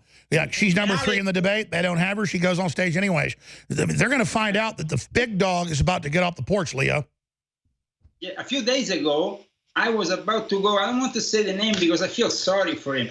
I was about to go on an important radio show in Canada, and they begged me to not nominate your name. I mean, they were like, if we put the name of Alex Jones through the system, they're going to block everything. I was like petrified in front of this. I mean, you are telling me, my friend Alex, I collaborate and worked with him for years, and you're telling me to not nominate his name? I mean, this is where we are at. Colleagues, well, that's the litmus test. In fact, they tell talk show hosts, just put him down, we'll promote you. But then next it'll be them. It's so draconian. Well, Leo Zagami, what'd you tell the show? Sorry, not coming on? In the end, I was just like shocked, Alex. I said, okay, whatever, I couldn't be bothered, with the whole thing. It's not, I mean, I was ready to go on the show with my InfoWars t-shirt on. So I was like really ready for it. And it kind of was a turn off. It was a little bit when you go with a woman. No, I understand. Well, that's why we've all got to work harder, because if they can bring us down, they can bring us all down. And I know they've tried to throw you in prison, you name it. Leo, you've been through this they're in Rome and they're in Italy. God bless you. We'll talk to you again soon. Leo Zagami. Thank you very much, Alex. And you have all my support and the support of a lot of people here in Europe that are starting to really look at InfoWars as a beacon of light and freedom of speech. Well, we're trying the best we can. We got a great crew. I appreciate you, Leo. We're going to come back, start the next hour. I'm going to open the phones up and get to a bunch of clips and news I haven't covered. But this is what it comes down to. They put up these psyops that if you have Alex Jones on YouTube, you'll be banned. It's not true. But they just say it so it becomes true. Like, it's one thing to ban me off the platform. It's another thing to say you can't talk about them. What, I'm like I'm the new N-word? But again, they're seeing if you're stupid. And they're testing, and they're trying to rob your birthright right now, hoping you think, oh, it's just Alex Jones, I won't defend him. We need your financial support. We have great products you need. On top of that, InfoWarsStore.com InfoWarsLife.com. We've got to end this special on X2, but I haven't taken it down 25%. It's still there, InfoWarsStore.com. Vox Day's coming up, too. Stay with us. There's a story up on Europe Wars. That's Europe.Infowars.com. Armed Klan turns German club into war zone. And the police are trying to cover up that it's Islamic, but they later admit it is. And this is happening everywhere. So this is the tribalism. We bring in giant third world populations from very clan-based, gang-based systems and then think that this isn't going to happen. So that's coming up. Vox Day's riding shotgun with us for the hour. At the bottom of the hour, we're going to open the phones up specifically for any questions or comments you have for him or I on what's happening in the world today. But just since he was on with us a month ago, I've been banned on PayPal. That happens in like 7 work days. They're going after us in a bunch of ways behind the scenes. They are really crazed. And I know they've banned and attacked Vox as well. Again, we don't need to really get into his bio. Everybody knows Vox Day. Vox Day is a best-selling author. Well, SJW is always lying. SJW is always double down. He's the lead editor of the comic system he's launched. It's very successful. We sell the comics, InfoWarsStore.com. He's also a game and technology designer. He's the creator of Info Galactica, the SJW free alternative to Wikipedia, voxday.blogspot.com, or Vox University, voxversity.com. This is a short segment. Some stations don't carry it, but I want to get you started here. What is front and center for you, Vox, with all the craziness going on in Kavanaugh and 41 days out and the harassment of conservatives everywhere and the left really forming into a fascistic group? How would you describe the current climate right now? Well, I think that whoever said that everything that is happening across the West is prelude for civil war is a pretty good way of describing it. And who are the main players? Well, the dividing lines are predominantly globalist versus nationalist, but there's a lot of subdivisions within that. Right now, there is a de facto alliance of the various identity groups that are making up the Democratic Party, plus a shrinking subset of the white American population. And then on the Republican side, you've got it's divided because you've got the Trump faction, which is essentially civic nationalist and predominantly white. But then you've also got the small group of actual nationalists. And then you've got the group of people who are sort of big business globalists, but are still otherwise on the Republican side. So it's all a mess right now. And it's going to continue to get worse because all of the trends are simply pointing to more conflict. I agree. That's why Trump's desperately trying to launch a stability project to not have this global meltdown. Well, there's no question. But as great as the God Emperor is, and he is the best president that we've had across the 20th century and into the 21st century, no question. I don't know that his civic nationalism is up to understanding the magnitude of the task. A lot of us who were steeped in the civic nationalist concept of the United States find it really, really hard to accept the reality that it's not a viable plan. Assimilation is not a viable plan when you've got 65 million people who have entered, when you've got 40-some million people who don't speak English at home. We're well and they've been weaponized to make sure it didn't work. Oh, no question. There is a number of interested parties, both inside the United States and without. And before somebody leaps in and thinks that I'm just talking about Israel or something, I'm not. I'm specifically talking about a number of other countries and global rivals. And that's bound to happen. Well, we should talk about the big pieces from 35,000 feet and then zoom in with Vox Day straight ahead.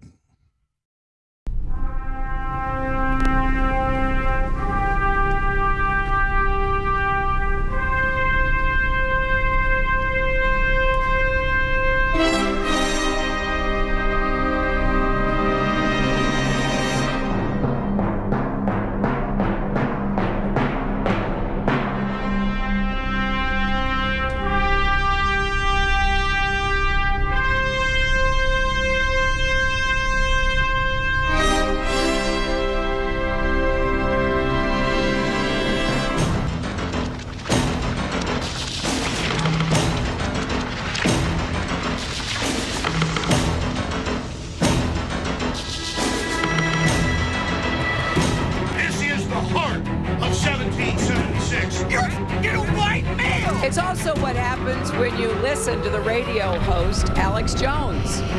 Move, bitch! Get out the way! We pledge allegiance to one flag, and that flag is the American flag. InfoWars helped fuel the rumor that President Obama is an ISIS supporter. It's been a cozy relationship from the beginning. I will not let you down. You will be very, very impressed, I hope. And I think we'll be speaking a lot. Donald Trump and Alex Jones. This means that Donald Trump will be the 45th president of the United States. Waging war on corruption. It's Alex Jones. So I'm going to ask Vox Day, who's a smart guy, video game creator, patriot, comic book pioneer, you name it, voxversity.com, why InfoWars is under particular attack and why they're genuinely obsessed with it. Because I can get I'm an easy target taking stuff out of context, and I thought that was it for a while. But now I talk to people involved in the government and the enemy side some, and they are literally obsessed with InfoWars. And I think it's because they see it as the spirit of Americana, and they're threatened by the whole pantheon of guests we have on, and they somehow believe if they can shut us down, that will be the blueprint for shutting everybody else down. And then, Vox, I want you to get more into the 35,000-foot view of the globalist and what they want, what makes them tick, so people understand why they go out of their way for power and control and why they target innocents and can civilization be saved? Because it's true. The paradox is prosperity makes monsters, adversity makes men. Liberty has created so much freedom and so much wealth that the average person is becoming more decadent and slob-like. But just like there's Newtonian physics, for every action there's an equal and opposite reaction. We're giving the choice with Trump and nationalism and all the things that are happening. We're just as powerful as the evil, in fact, even more so. But people are seeing kind of the ghost side of what the globalists are doing, this projection of resistance, but it only becomes real if we step into it and make it the future. We can't just see the paradoxical doppelganger of the New World Order and think, oh, look, we're winning, because it's there. We have to push it like a sailing ship has to have wind in the sails. Does that make sense? I think it made elements of sense. Yes. It's a large gestalt, but just go from that about how do we beat these people? Can we have a real victory, or is it just a stopgap measure with Trump's what I'm getting at? And then why is InfoWars under such attack? Well, let me start with the second question first. The reason that InfoWars is under attack is that InfoWars and you, Alex, are two of the biggest challenges to the narrative that they are attempting to push. And so they can't stand any challenge to the narrative because their narrative is false, and they know it. And so when they are looking out at who is opposing them, what they see is they are shocked, they are astounded, and they find it impossible to believe the number of listeners you have. They were surprised that Donald Trump got enough votes to beat Hillary. They don't have a accurate understanding of the divisions within the country. They think that they're much more powerful than they are. They think they're much more popular than they are. And so InfoWars challenges that directly, because when they look at the fact that only 2 million people watch their cable news television show, or only 5,000 people follow them on Twitter, the fact that you have a large following on Twitter, the fact that you have a lot of YouTube subscribers or whatever, they find that personally offensive, because that reminds them that they are considerably less influential than they believe themselves to be. And all their ratings keep going down, down, down, down, down. Are they ever going to give up, or are they just going to become more insane? They will always become more insane. They're not going to give up, because I address this actually in my book, SJWs Always Double Down. And they're driven by a sense of inferiority.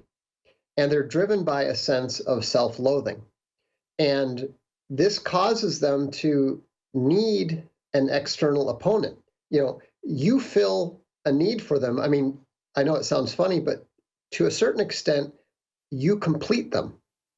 And so without you, they don't have a mission. Without you, they don't have a jihad. And so, these social justice warriors are focused on eliminating the threat to the narrative that you represent. I think that's beautifully said. And so they've chosen InfoWars as the archetype to be destroyed. And it's just, that was a selfish question, but I agree with you. That's what they're doing. Meanwhile, we already did our damage years ago. Everything else is gravy.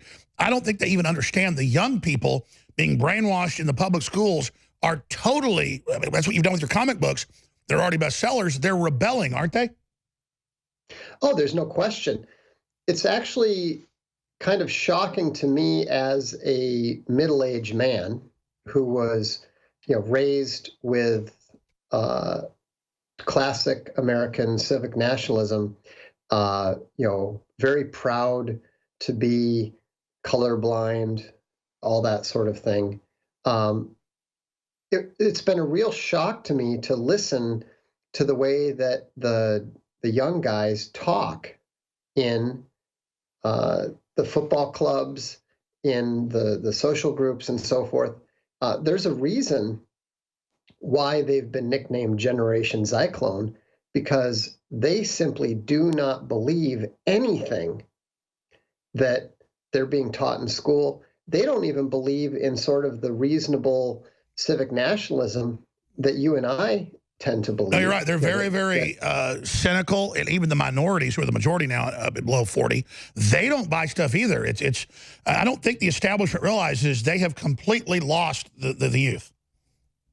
No, there's no question they have. I mean, it's very, very simple. When you're told one thing and you experience the direct opposite, you're not going to believe anything else that authority tells you. And so, it's very easy for people of our generation to talk about this whole shiny, equalitarian, non-racial but the left dreamland. flipped the script and totally betrayed that. And so let's just say it. It's making everybody get real tribal real quick. It's partly that, but it's also partly the fact that there's 65 million post-1965 immigrants. I mean, this is the largest migration in human history. And as the great military historian Martin Van Creveld writes, migration always leads to war. Human movement always leads to war. That's what causes all the wars. Certainly a high percentage of them. So basically, and Trump gets that, and so does the Pentagon, not that they're perfect. We're going to a major destabilization. Even if we try to fix things, we're looking at really dangerous next 3 decades. And instead, the left's trying to make it as bad as possible for short-term gain. They are insane. Well, if they had any grasp of consequences, if they were able to follow a logical train of thought, they wouldn't be leftists. And so we just have to deal with the reality that warning them is not going to help. That they seem to think when we warn them lovingly that we're weak. We're like, no, we just don't want to endanger our own lives destroying them. Precisely. But the fact is that warning them hasn't worked for the last 30 years. Republicans have been saying, oh, you're not going to like the consequences. Well, guess what? They don't understand the consequences. So warning them doesn't do you any good. So let's talk about time frames here for societal collapse and meltdown. If the Trump nationalist experiment doesn't work, which is a valiant effort, but it will probably fail. Look, I want to be a cheerleader for Trump.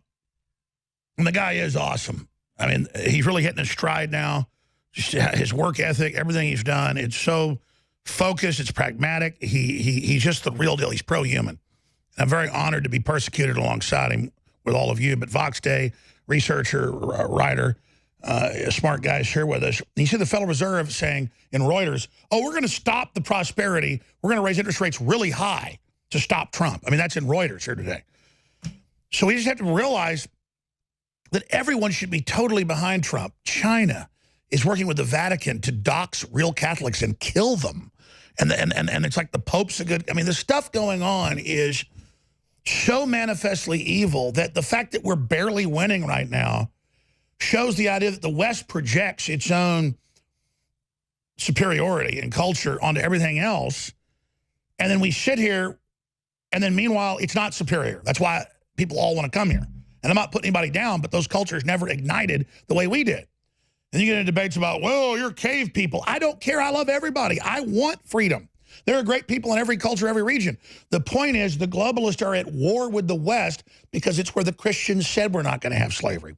It's where women got the right to vote. So the authoritarians can't beat that, so they flip it and create all these twisted rights. It's in their own admissions they're totally wicked. So, Vox, I want to get into some positive news here. But first, long-term prognosis of why you're saying that the weakness of humanity and the sinful nature, I guess, at the end of the day. Let's look at the bad prognosis versus the good. And then in the short term, you're a proponent of red wave. I believe it, unless the election fraud is just over the top as a seawall. So let's look at the bad long-term, the good short-term with Vox Day.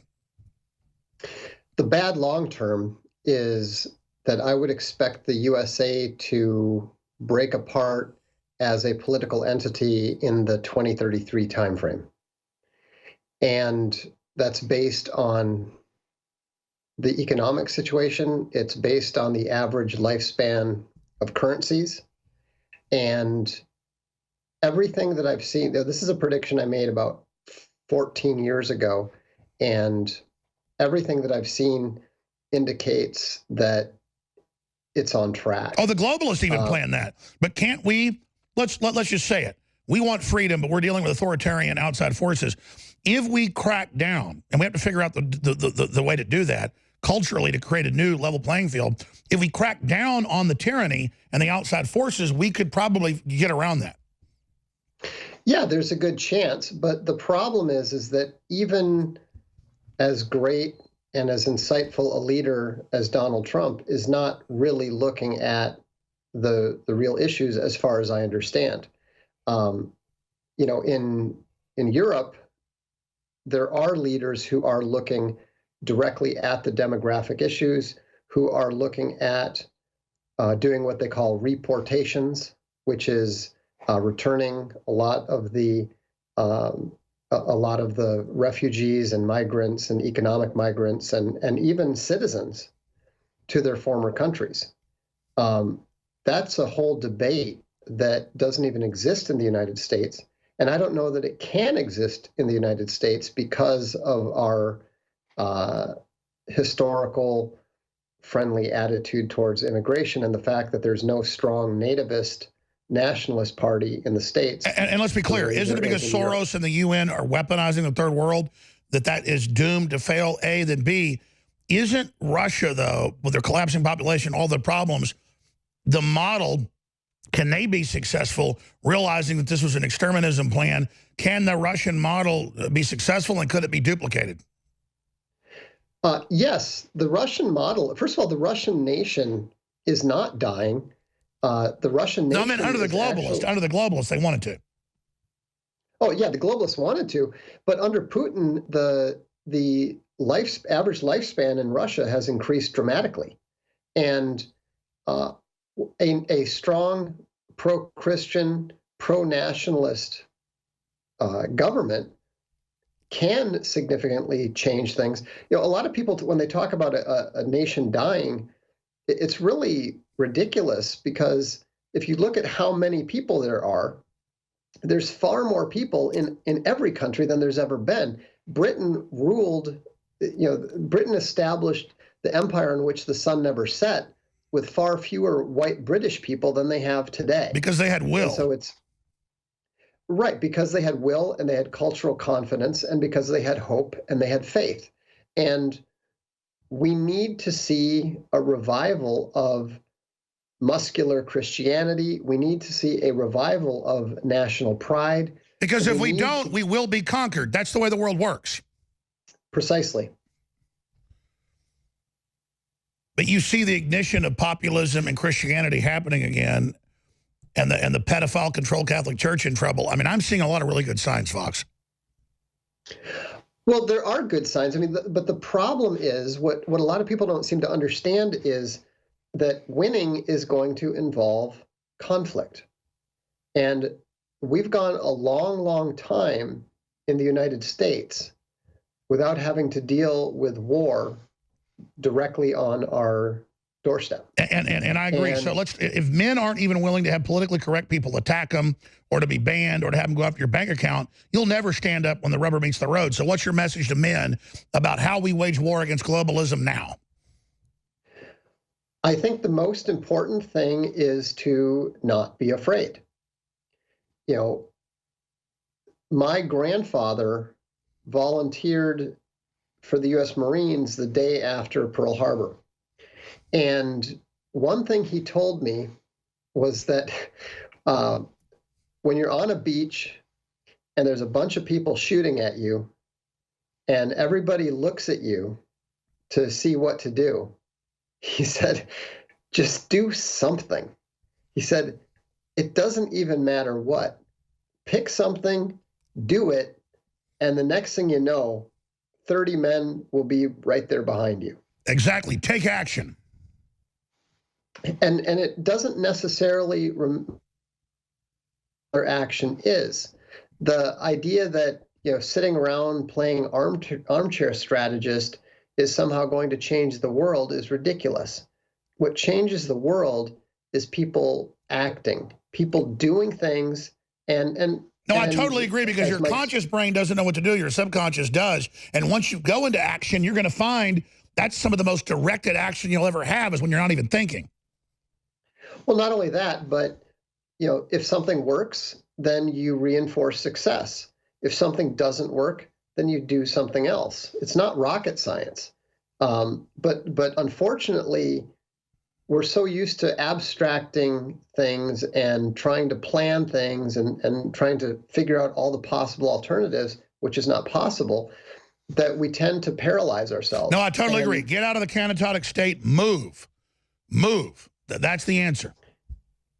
Yeah, and so, you know, you get shut down by Twitter, go on to Gab, go on to One Way. You get shut down by YouTube, go on to BitChute. You get shut down by PayPal, talk to Stripe, create your own payment processor. Just do something. And go back to YouTube under pen names or whatever you have to, and then go protest at YouTube, and then sue YouTube and sue PayPal and other things that are coming. We'll be right back with Vox Day. Stay with us. So Twitter has banned everybody from myself to James Woods to you name it for what they claim is racist or hateful or aggressive or demeaning. Now they say dehumanizing. But there's stories up on Infowars.com that show the Antifa group that's been doxing Gavin McInnes and, you know, saying terrible things about him and his family and how they're going to kill him and saying they're going to kill the vice president and doing all these other horrible things and chasing Ted Cruz out of restaurants with his wife. They are all over Twitter calling for violence, but they get to stay up. But now a new nebulous term, ban dehumanizing speech. Major hospitals are refusing to call newborn baby boys and girls. That's dehumanizing. Attacking the very biological foundation of the species. Attacking reality itself. But oh, don't worry, Jack Dorsey's going to ban what they call dehumanizing and leave people up. I mean, I've got an article here about this MSNBC host attacking some white lady saying that she was saying racist things she didn't, and then saying, I want to kill you, you're a piece of crap, you should be murdered. Twitter leaves that up. So it's the craziest stuff. If I run into a CNN reporter who's been lobbying to have me banned, and I go, how dare you, you're a modern book burner. That is so disgusting. In a public place, he's a man, I'm banned for attacking a protected group. Now, journalists, oh, they can lie about the president all day. He calls them liars. That's attacking the press and free speech. No, countering liars and saying you're liars is free speech. But that's the spin. Oh, I've got free speech.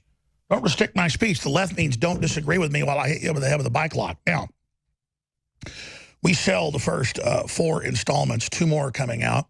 We have sold out, I think, twice of these. So it's very, very popular. It's great for your children, great for your teenagers, great for you. Really great artwork. And it also shows women very, very empowered, but also very, very feminine. They don't look like men. Alt Hero, #1, Crackdown. We've got Alt Hero #2, Rebel Cell.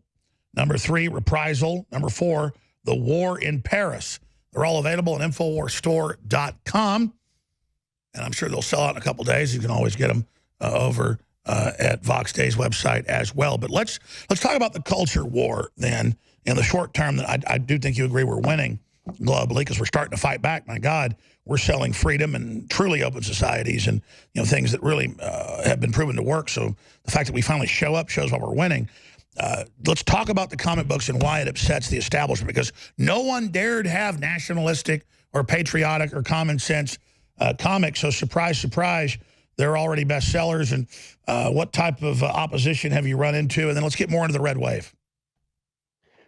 Well, right now, there's a tremendous amount of attack on right-wing and not really even right-wing. They're basically moderates. But in the comics industry terms, the comic industry is so far left that they consider these guys, to be hard extremist right, which is rather amusing. But Marvel and DC have continued to move to the left, and so they're pushing things like transgenderism in Batgirl. They're pushing homosexuality in a number of different comics and so forth, and so people have reacted really badly to this because they're actually eliminating and destroying a lot of the old characters that people liked. Wolverine's replaced by a girl, Thor is replaced by a woman, Spider-Man's replaced by a gay Hispanic kid. It's just, and they're bringing in all kinds of anti-American messages intentionally. In fact, the incredible thing is that the vice president, Marvel's vice president of content creation, is actually Huma Abedin's cousin. And so, that's a connection you never see them drawing in the media. And what's interesting is that the fans are revolting against this. And so, if you go on to places like, Kickstarter and Indiegogo, you can see that these independent comics are exploding in popularity. There's one guy, we don't get along terribly well, but he's been extremely successful. A former DC artist named Ethan Van Sciver, his Indiegogo campaign raised over $500,000. And so it's because people are so tired of the orthodoxy. It's not even left or right. And here's the deal. You want your kids to have comic books where it wouldn't all be about sex anyways. You don't want to sexualize children. It's like I was reading an article today about another library, and the adult section is having drag queens there to pole dance for children. And they're like, oh, you're against drag queens. I'm against sexualizing children, but as long as it's LGBT, it's okay to do this to kids. And literally, it's recruiting kids into that, which is pedophilia. I mean, it's just amazing to see this happening. So continuing, tell us about Alt Hero, and because I know they've been a big success so far. Yeah, Alt Hero is our series that is designed to portray the battle between the globalist and the nationalist perspectives. Now, a lot of people were very surprised when they read it because they were expecting some sort of polemic or screed or polar opposite of what you get from Marvel or DC. But we didn't do that, and we don't do that because you can't tell a good story that way. The only way that you can tell a good story is by allowing the characters and the perspective to speak honestly for itself. So, for example, Captain Europa, who's the EU superhero who's on the cover of The War in Paris, some of his dialogue is actually words that were spoken by Emmanuel Macron, the current president of France, who is, of course, very strong pro-EU, very much a globalist and that sort of thing. You cannot engage in an honest debate if you do not present both sides accurately and honestly.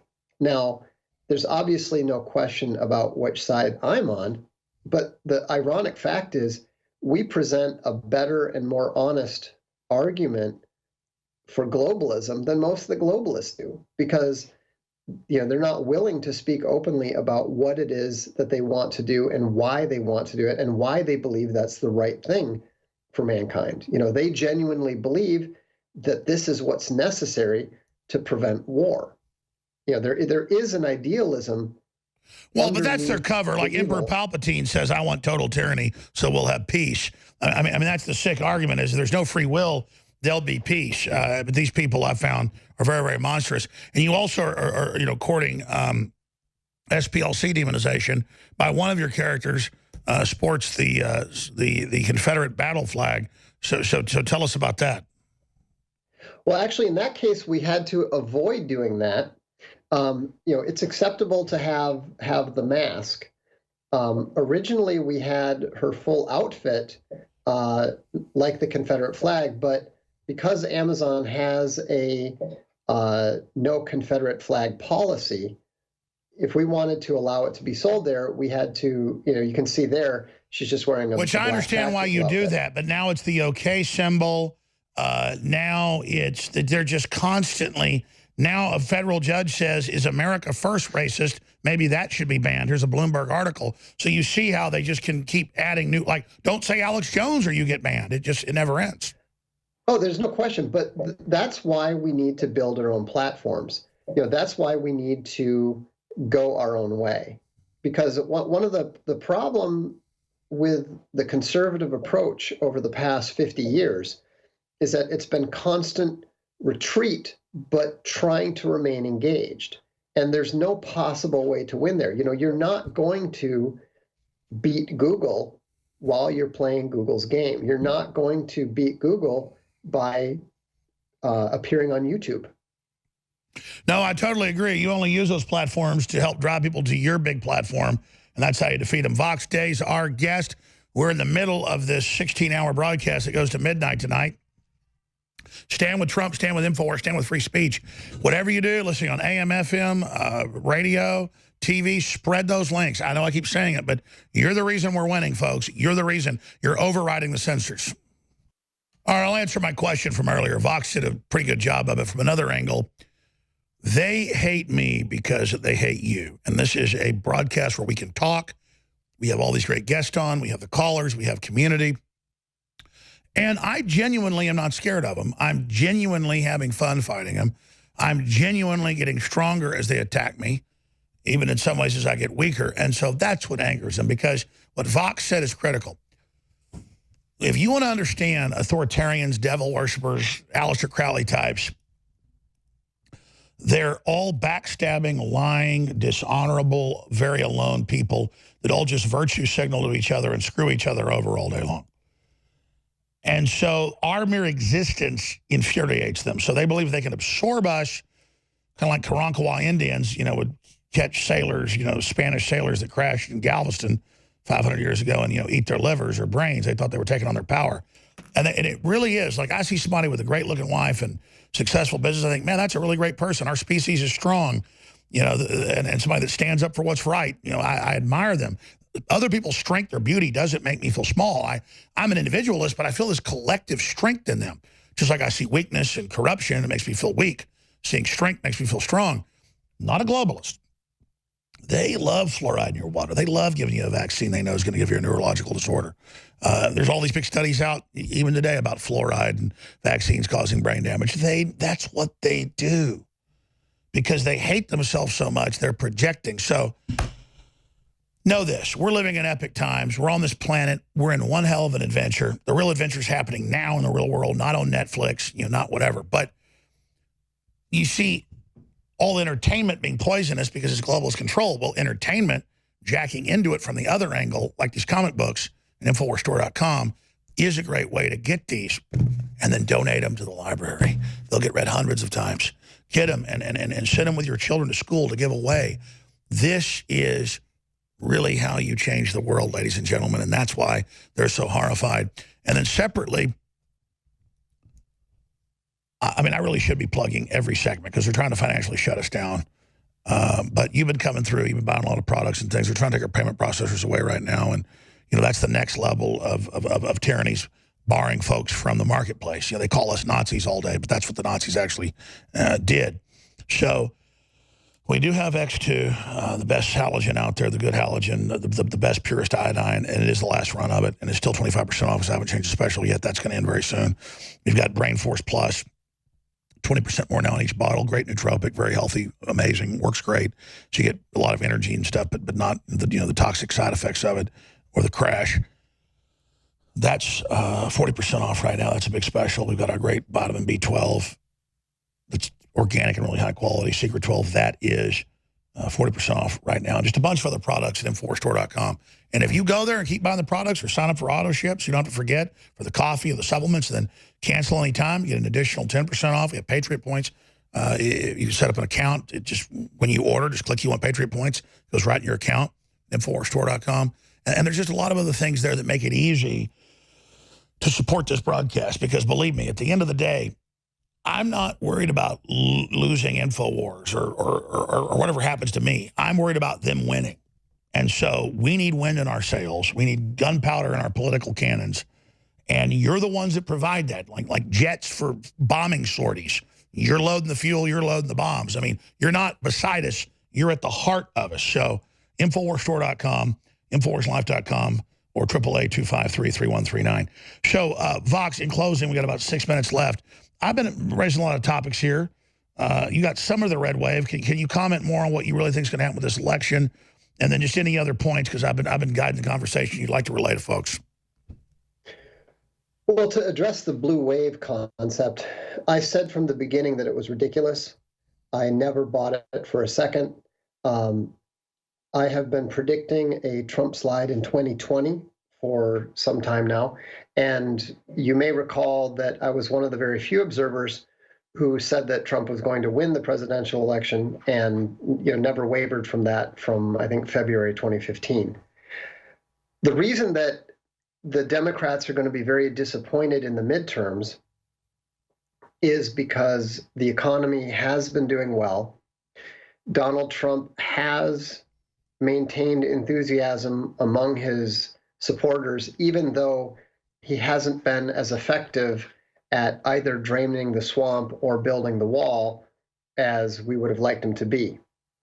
The biggest mistake that Trump has made, and I don't want to be too critical here because, like I said, he has proven himself so far to be the best president of the 20th well, he's facing total mutiny. Right. The biggest mistake that he's made is that he didn't watch his six. He didn't bring in. No, you're right. He should have brought in acolytes, not people out of the swamp. Exactly. He got sucked into believing that he needed people with experience and people with credentials. He didn't. All he needed and all he needs was loyalty. Are people who will do exactly what he tells them to do. And, if I were advising him, I would suggest fire everybody and get a bunch of 25-year-old hardcore, true believing loyalists, and they'll figure out how to do whatever it is they need to do their jobs. They don't need to have been at the FBI for 30 years to know how to do their job. I agree. Look at Strzok. He's a total mental patient. You don't want to, and I get Trump wanted navigators, like you get, a Native American group to take you Lewis and Clark across. He needs a few goblin guides here. But you just can't bring in all the swamp guys and think because you're sharing power, they're not going to backstab you. Their nature is that they're all creatures of their system, and so they're all complete backstabbers.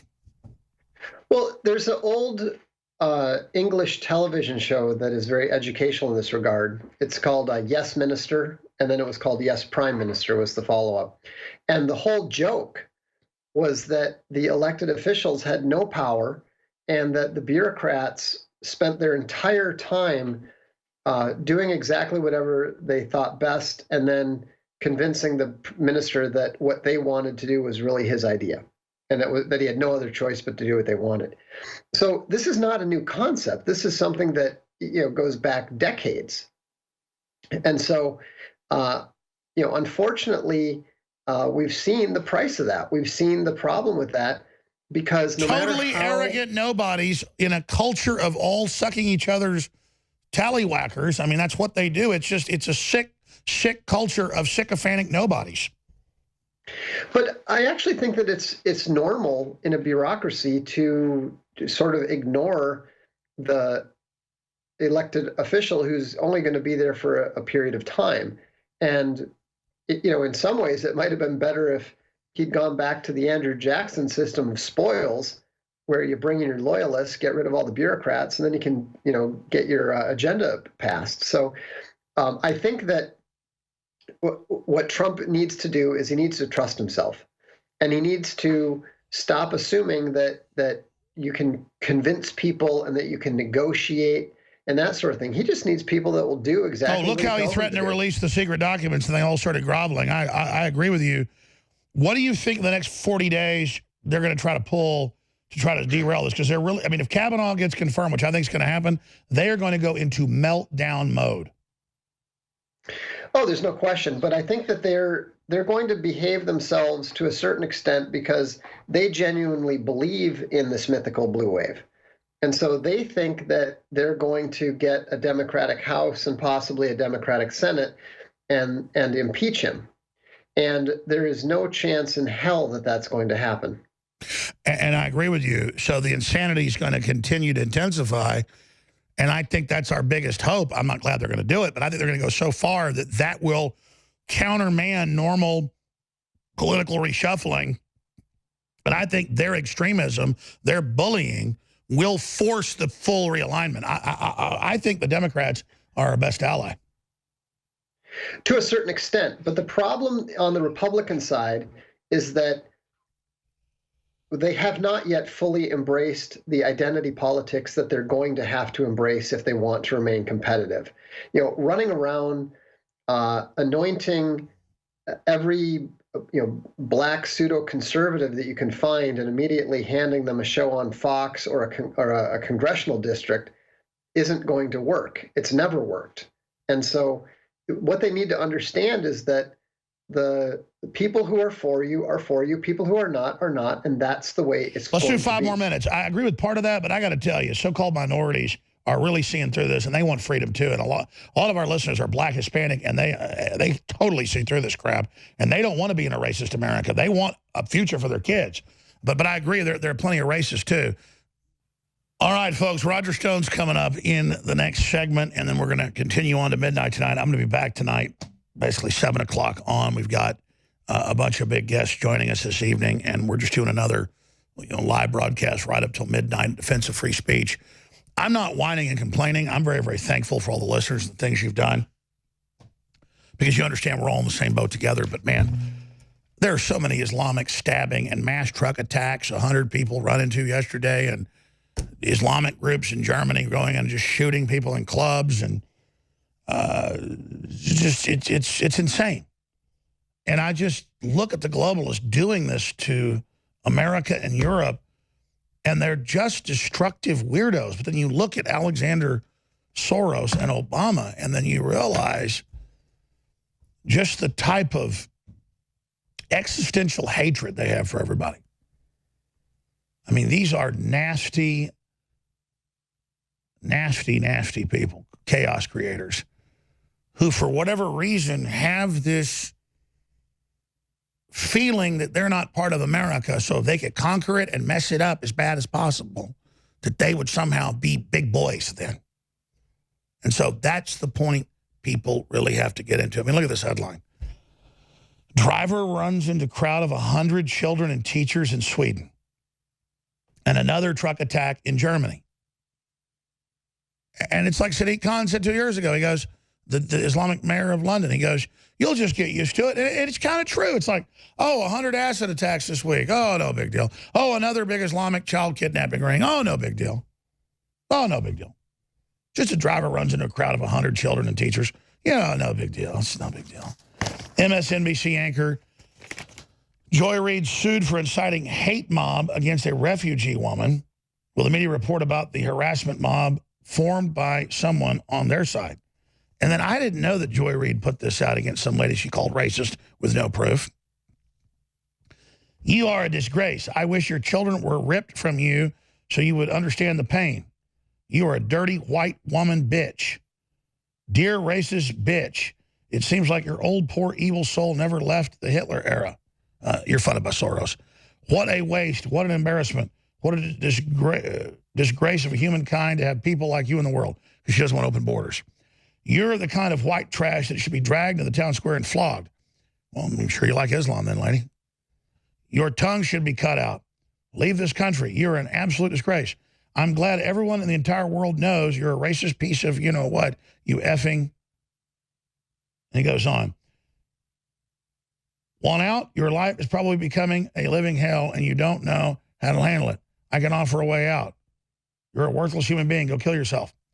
The best way to make America great again is to tar and feather sluts like you and ride them out of the country on a rail. She's still on Twitter, by the way. And it goes on here. She says, racist, you know what? Who the F do you think you are? You are sick and twisted, female genitalia, and you'll end up in hell. You're a disgusting human being, and if it wasn't for your voicemail being full, you would hear, I can't read any more of this, how she's going to kill her and everything. They let the group that attacked Ted Cruz and his wife, who says kill the president, kill Pence, kill police officers, they let them operate on Twitter. But I can't, which is fine. But Jack Dorsey and all these people are a psychotic cult that are raping the Bill of Rights, raping the Constitution, funding all these radical groups. And, of course, they've got a pack, a slew, a whole line of women ready to come out and say whatever they want about Brett Kavanaugh. But the truth is, everything they say about Brett Kavanaugh is what Bill Clinton and Hillary Clinton have been caught involved in, certified, not 35 years ago, but recently. So we'll get Roger Stone's take on, will Brett Kavanaugh be confirmed? I think he will. And I predicted, like in A Christmas Story, that you would have 3 more accusers after Ford leading up to the hearings and confirmation. And I've been proven absolutely on target. But now it may be worse. Maybe 5 million women will go public. All right, so what you've got is a bunch of appeasers and a bunch of soy beta males running around trying to go find minorities and tell them how much they hate white people and how white people are inherently evil and how Christians are inherently evil. And I played the clip yesterday of the Democrat Congresswoman, saying, men, just shut up. You're all guilty. Just shut up. If a woman accuses you, you're guilty, even if it's 36 years later and there's all your witnesses say it didn't happen. And so I was getting into MSNBC anchor Joy Reid sued for inciting a hate mob, and I was actually reading quotes of her followers sending it. The point she did is she said the woman had harassed and done all these horrible things to a child and yelled racist things at someone, which wasn't true. And it just shows the insanity of all of this. So, Roger, there's a lot to get to here today. And you've got Michael Avenatti. I always call him Avenatti just to be both joking around. You've got him now with another woman, saying that Brett Kavanaugh ran trains on women or gangbangs, even though all his friends say he didn't even date girls, was a total bookworm nerd. His calendar shows he wasn't at any of these parties. They bring out another woman, another woman, another woman. So the first woman gets discredited. None of the witnesses say it's true. So it's another woman, another woman. We can see how they smokescreen now with a daily one. I said 3 more accusers by the time they have the vote. Now, I've already been proven right today. It may ruin my record. I think more will come out. I mean, hell, they may have a whole sports stadium of 100,000 women all saying he gang raped me. He abducted me with a flying saucer and took me up and did it. And we've got to believe it. So I'm learning how we're all inherently bad, Roger. But Avenatti, though, or Avenatti, or however you say his name, the gerbil, the human gerbil, he is here telling us how the cow ate the cabbage. So what's your inside baseball on Kavanaugh and where all this is going? Well, Alex, your predictions have turned out to be exactly right. What's amazing here is, and I've been in American politics for almost 40 years, is this entirely new standard. It used to be that no major news outlet, not the Washington Post, the New York Times, CBS, anybody, would dignify an uncorroborated charge, somebody who came forward and made an accusation but offered no eyewitnesses, no corroboration, no evidence, no proof. Can't say when it happened, where it happened, what year it happened. But because of identity politics, we're now told that any woman who makes a charge must be believed simply because they're a woman. this is an absurdity. Now, Alex, I'm old enough to remember the Clarence Thomas, Anita Hill hearings when Clarence Thomas was appointed to the U.S. Supreme Court by President George H.W. Bush. And you had very much the same hysteria around those hearings until Senator Arlen Specter subjected Ms. Hill to a withering cross-examination in the Senate hearings. By the way, they still teach that cross-examination in the law schools. It was so extraordinarily effective. What happened was her credibility was shredded. Clarence Thomas was confirmed and went on to be an outstanding Supreme Court justice. Today, the Republicans in the Senate don't seem to have that kind of courage. They are, as I understand it, going to hide behind a woman prosecutor to do the questioning of a witness who, again, offers no proof or evidence of her charges other than her recently recovered memory. Well, she says that Kavanaugh didn't even rape her. She's saying he was at the thing with the spiking of the punch, and then girls had sex, so that means gang raping. Meanwhile, everybody else that knows Kavanaugh says, dude, Mr. Bookworm, first in his class, the dude was not at parties, or they were parties. They were like, you read his. It's so sad, actually, in a cute way. And I was reading his calendars that even saved him, and it's like getting ready for Daddy's birthday, and then I've got to study to get an A+. And gee, Wilbur, then I'm going to have some milk toast in the morning.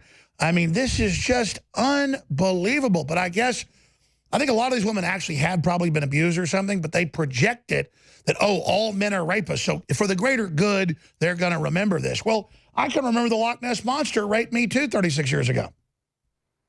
Well, I think it's extraordinarily transparent. And then the irony of having Senator Richard Blumenthal on CNN last night with Anderson Cooper, essentially calling Judge Kavanaugh a liar. Richard Blumenthal, a man who indisputably lied about serving in Vietnam, a country he never set foot in, a man who is a disgrace to the office of the U.S. Senate, a man who soils the memory of all those brave men and women who did give their life in that conflict.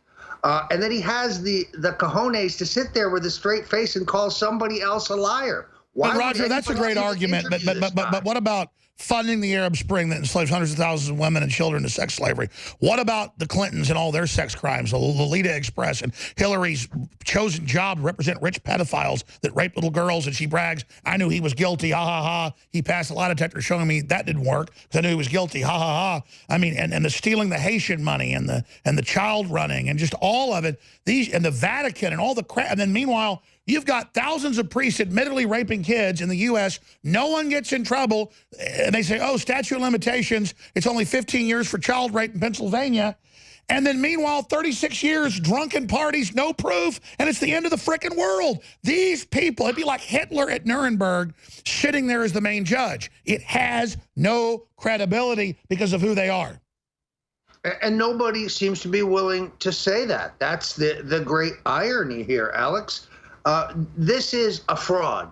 But if this is the new standard, then I have no doubt whatsoever that women are going to come forward shortly and say, although they have no proof, although they have no evidence, although they told no one, although they can't remember where and when it happened, I was sexually assaulted by Cory Booker, or I was sexually assaulted by Eric Swalwell. We're going to talk about it. What should they not be believed? Should they not be put on CNN to tell their story? Based on this standard, they should. What's the difference between such an accuser, and this is hypothetical, but what would be the difference between such an accuser and these women who've come forward to malign Judge Kavanaugh? Well, we're innocent until proven guilty. We're innocent until proven guilty. Let's play a few minutes of Clarence Thomas as we go to break. We're coming back with the president, talking about this being a con game, but here's a few minutes of Clarence Thomas. Do you have anything you'd like to say? Senator, I would like to start by saying unequivocally, uncategorically, that I deny each and every single allegation against me today that suggested in any way that I had conversations of a sexual nature or about pornographic material with Anita Hill, that I ever attempted to date her, that I ever had any personal sexual interest in her, or that I in any way ever harassed her. A second, and I think more important point, I think that this today is a travesty. I think that it is disgusting. I think that this hearing should never occur in America. This is a case in which this sleaze, this dirt, was searched for by staffers of members of this committee, was then leaked to the media, and this committee and this body validated it and displayed it at prime time over our entire nation. How would any member on this committee, any person in this room, or any person in this country would like sleaze said about him or her in this fashion, or this dirt dredged up, and this gossip and these lies displayed in this manner? How would any person like it? The Supreme Court is not worth it. No job is worth it. I'm not here for that. I'm here for my name, my family, my life, and my integrity. Well, people smell the truth, don't they? Clarence Thomas didn't do a damn thing. All right, Roger Stone's here hosting with me. It's Alex Jones. Part of this broadcast goes all the way to midnight tonight. Stand with Trump, stand with InfoWars, stand with America and the recovery. People go, oh, you're anti-government. Yeah, I was anti-globalist. Once we get our government back, I'm pro-Constitution. I mean, my God, we're all being persecuted for this. So Pigglestein, Ratstein, whatever you want to call him, they crapped their britches a week ago when Trump said he'd release it. Then they said, oh, have the Inspector General at the Justice Department look at it, and then Trump's waiting to get that. But Trump has the power. What are they so scared of, Roger? You've been saying for 20 months since he got elected, you said, look out. They've used illegal spying. They've done all this. You've been proven right. Release the secret documents. All it is their criminal operation reporting back to Hillary. We already know what's in it. It's already in the WikiLeaks. I mean, why isn't the Death Star firing weapons now? He needs to destroy them now. Because some of his timid advisors are taking the ridiculous position that declassifying these documents will somehow expose their sources and methods and threaten the national security. It was Hillary's secret server did that to the whole world. They're the globalists selling out America, the personnel management hack. Exactly. What declassification of these documents will prove is that the Obama Justice Department and the Obama FBI used unconstitutional surveillance of the Trump campaign to first try to prevent his election and now try to negate his election. And by the way, hasn't Obama looked like he's crapping bricks lately? Well, because this is where it all leads to. What did the president know and when did he know it? When will President Trump order Barack Obama's arrest? That's the only question. There can only be sure victory is pulling the lever. They only take his restraint and his détente as weakness. He needs to pull the lever now. He needs to say, fire at will, Commander. No question about it. That's precisely what I have written and said today. And it's what he needs to do. Do not be deterred by these quislings. And notice, that's why they hate you and I and others, because we say attack, attack, attack, because we're in the right. We have victory within sight. We have them dead in the crosshairs politically. Fire! Fire! Yes! Plus, it's what people want. And therefore, their response is ban InfoWars. Get them off of Facebook. Get them off of Twitter. Get them off of every platform you can. But if it's such a bad strategy, why do they want to shut up? Because it's the winning strategy. That's exactly right. No, they're afraid the president will see you or me or David Knight or Owen Schroyer or any other number of people here at InfoWars telling the truth and laying out what must happen. And that's the last thing in the world they want. See, that's why the it was significant that the Rosenstein story was not published by, say, Breitbart News or the Daily Caller or even InfoWars.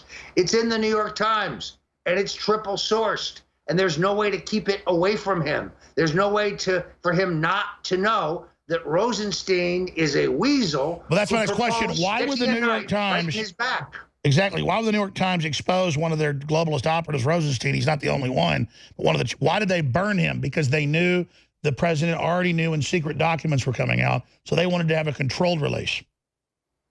Yeah, and I think maybe an early warning to try to dissuade the president from canning him. Right now, what's going on, even as we speak, is a 3-day effort to convince the president not to fire this weasel when they meet tomorrow. Because if the president had taken action right after he read this story, he would have canned this guy in record time. I agree. Who does he put in? Why does he put Judge Napolitano in?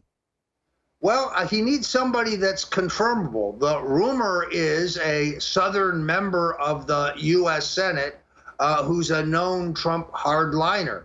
I'm going to guess that that's Senator Richard Shelby from Alabama, the senator from Alabama who isn't comatose or wasn't comatose, unlike Jeff Sessions. Although I would admit that that is a guess on my part. It's time to have an attorney general who believes in the rule of law. In the meantime, if the office were to remain vacant, the two names, and there's some contentious about this, a lawyer named Panuccio, who's the associate attorney general from Florida, or Noel Francisco, who is the Solicitor General, confirmed by the U.S. Senate, either one of them would now be in charge of the Mueller investigation. And let's expand on this. You can smell death in the Democratic Party politically. They're a rotting corpse.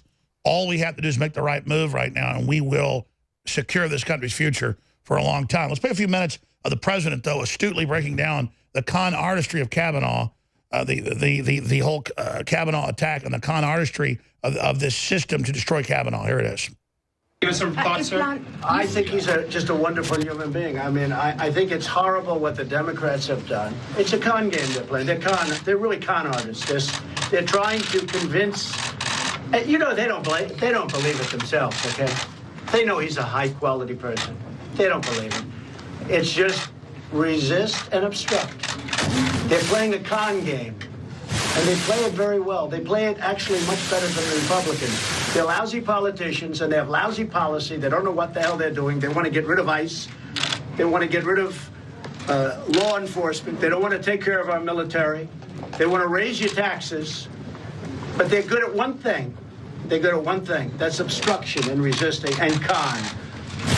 He's one of the highest quality people. You know, when he said that really what he was focused on was trying to be #1 in his class at Yale, to me that was so believable. I understand college very well, and I understand being #1 in your class, and I understand a lot of things. Because Trump was. When he said that, I understood exactly what he was so truthful, and I think it came out. I mean, I hope it came out, but for the Democrats to be trying to make him into something let's be nice about it, that he's not. He's a high-quality person. He's a great intellect. You're also not seeing him on his footing. This isn't his footing. He's never been here before. He's never had any charges like this. I mean, charges come up from 36 years ago that are totally unsubstantiated. I mean, you, as watching this, as the president of a great country, Colombia, you must say, how is this possible? 36 years ago, nobody ever knew about it, nobody ever heard about it, and now a new charge comes up, and she said, well, it might not be him, and there were gaps, and she said she was totally inebriated, and she was all messed up, and she doesn't know it was him, but it might have been him. Oh, gee, let's not make him a Supreme Court judge because of that. This is a con game being played by the Democrats. Also, take a look at the lawyers. These lawyers are the same lawyers that have been fighting for years. They keep fighting. Take a look at the lawyers. And it's a shame that you can do this to a person's life. And I'll tell you, maybe even more important, who's going to want to go before this system to be a Supreme Court judge or to be a judge? Stop right there. He goes on, the terrorizing of everyone that's backed Trump. I almost disagree with the president here. doesn't make you not want to. It's like Clarence Thomas said, this is all BS, but I'm here to clear my name. You're not making me back down. I don't want this judgeship, but you're not going to destroy me. And so they put us in this existential crisis. It actually, I think, makes us man up, Roger. And so I think there's going to be a big price to pay in 40 days. I think red wave. There's a seawall of election fraud. But gut level, man, I think we're going to see the House and Senate held. And then what happens if that's true, Roger? A, do you think Kavanaugh gets confirmed gut level? B, red wave, blue wave, or a stalemate? And then what does the left do when they lose? This has stirred Trump-supporting voters and those who voted for Trump in 2016 like nothing else.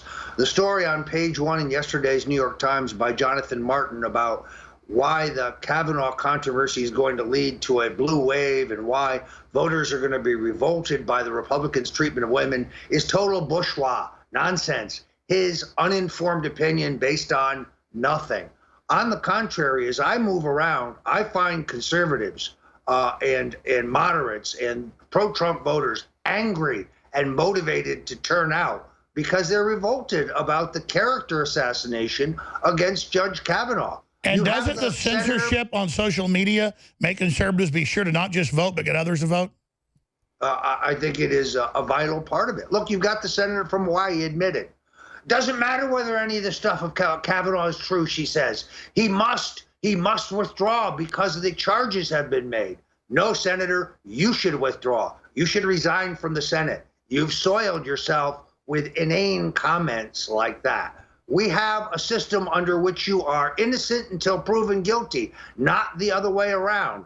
The people who have accused Kavanaugh have no corroboration, no eyewitnesses, no proof. And it's getting obvious. All right, you'll join us tonight. We're going right to midnight. We got a bunch of special guests. Infowars.com, newswars.com. Owen Benjamin's joining us.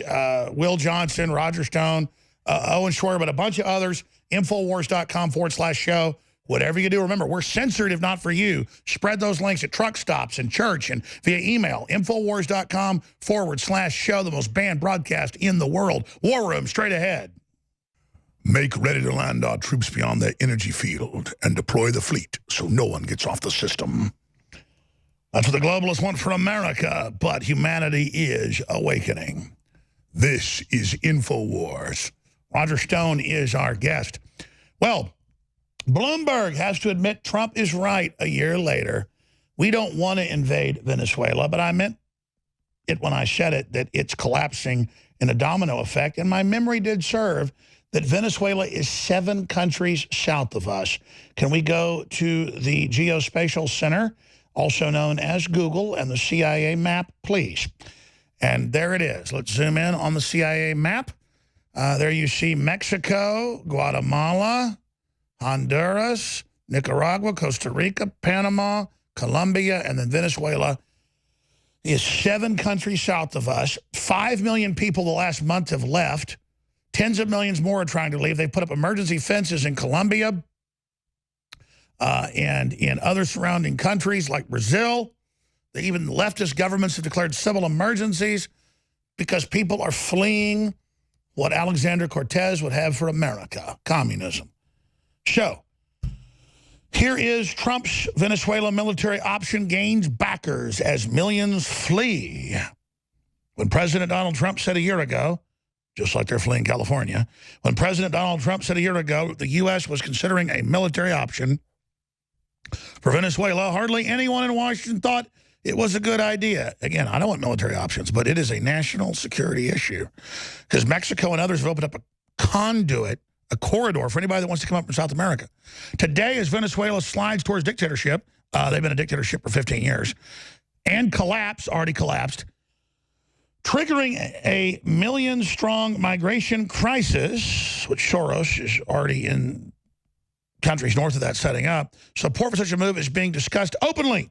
The notion of using force to topple the government of President Nicolas Maduro is gaining adherents, although it remains a distinctly minority view. No, I just say seal that border with the U.S. military. The wall's not even needed. Put 100,000 troops on the border. That should do it. And just let the heaven of Latin America descend into hell. because everyone wants to get up here and then say George Washington and America sucks and piss on everything and run around bitching.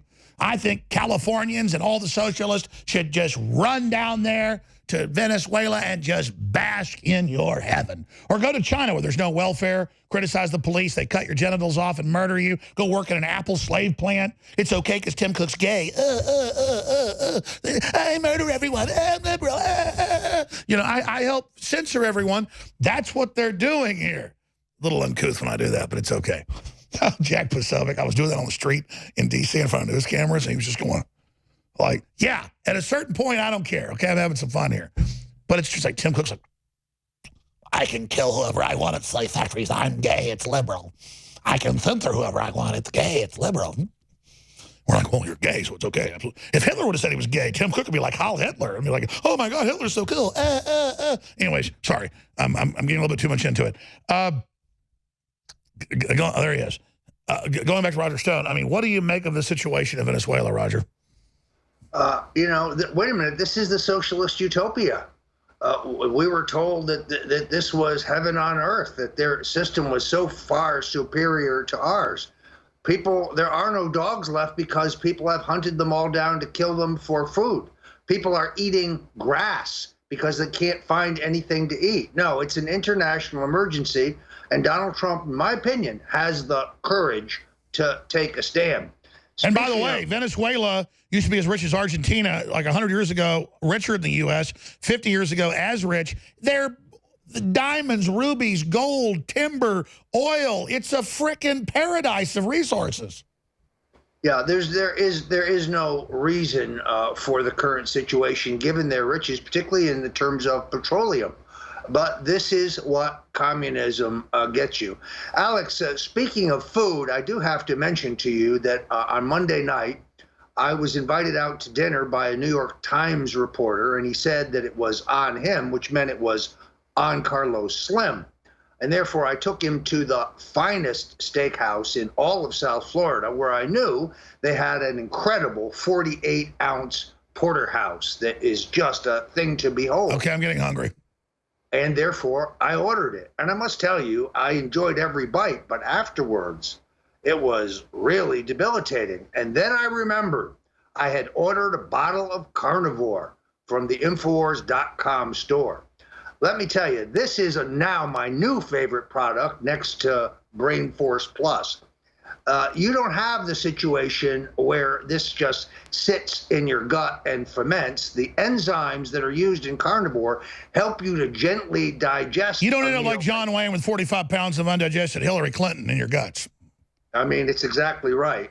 In this case, my digestive dis-ease disappeared like that. This is a truly great product. And right now, $23.42 on a special price, worth every penny of it. So the next time you're going to gouge Carlos Slim and hand him a restaurant bill of a couple $100 for some of the finest beef in the United States, make sure you've got your bottle of Carnivore first. The way you say beef, I'm getting really hungry here. What's the name of the steakhouse? It was called Mastro's Ocean House. This is a new place that's just opened in South Florida. I know there's one in New York City. I know there's one in Washington, D.C. I must tell you, it was outstanding. But the best thing about it, it was being paid for by the New York Well, there's nothing Times. better than a glass of red wine and a big old juicy porterhouse and potatoes gratin and some asparagus. But like I said, I got to get a driver when I do that. I actually will Uber or whatever, because when I get home, it's like, boom, we're talking sleep for 12 hours when I eat a porterhouse. Yeah, it's called the food coma, but you can avoid the negative effects with Carnivore. So this is, you can now add another satisfied But you know review. what Bernie Sanders said? He said, when I go to the store, hundreds of different vitamins, 30 different deodorants, I don't need it. Too much freedom, too much diversity. Now, I never found a university I didn't swindle, and I have 3 $1 million homes. And they called for me to be banned on Twitter, Alex Jones, because he criticized me. But when we get in people's faces, when the Antifa does and says they're going to kill you, then it's okay. So let me ask you now, what do you think is going to happen with President Trump in the next 40 days, Roger? Well, Alex, this meeting that he has with Rod Rosenstein, the rogue deputy attorney general, who most definitely has been exposed for proposing to wear a wire in order to entrap the president of the United States to remove him under the 25th Amendment. Remember that, folks. You heard it here at InfoWars first. Was not a joke. He was not joking. The New York Times story makes it clear that several of their sources asked, is this a joke? Andrew McCabe asked him, are you joking? Sure, so what happens tomorrow to Ratstein? Well, that's an excellent question. There are three possibilities. One, he resigns.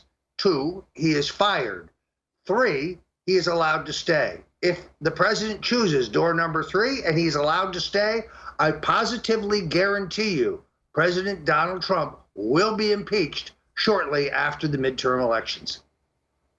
I mean, Rosenstein literally looks like one of those ventriloquist dolls. You've got the backstory on him. Like, I heard he covered up with the mafia. He's really corrupt.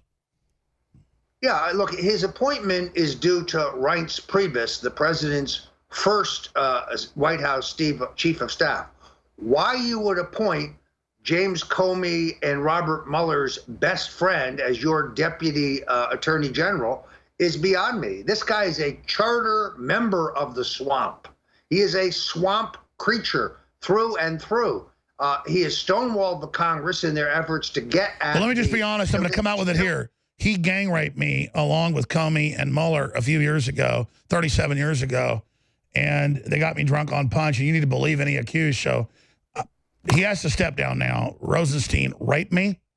He raped me over and over again, and you have to believe me. Of course, I'm being sarcastic, folks, but we'll be right back. Yeah, it's true. The Rosenstein, I'm only dreaming, actually. I have a thing for ventriloquist dolls. Infowars.com, newswars.com. Stay with us. And Roger Stone rides a shotgun with me in the middle of this special 16-hour global broadcast. Goes till midnight tonight. The fall of Venezuela has already happened, but the official fall is nigh. And Trump is weighing military intervention and getting South American backers. And I don't like military intervention, but this could collapse like dominoes. In fact, I need a set of dominoes in here. We need to buy some to explain that Venezuela is just like 7 or 8 countries down. Right to us. They've already, millions are exiting. It's a total collapse. And I think Alexandra Cortez should run down there because she says that's the model. And it's so beautiful, so wonderful how communism works. Going back to Roger Stone. Roger, you know the president well. And I just think suddenly he has more energy. He's more aggressive. He's more impromptu. He's on fire. We're going to play part of a 5-minute clip where he talked about the con game of going after Kavanaugh. But to me, and him saying declassify stuff, they're trying to block it, but now Rosenstein's saying he resigned, then he didn't tomorrow.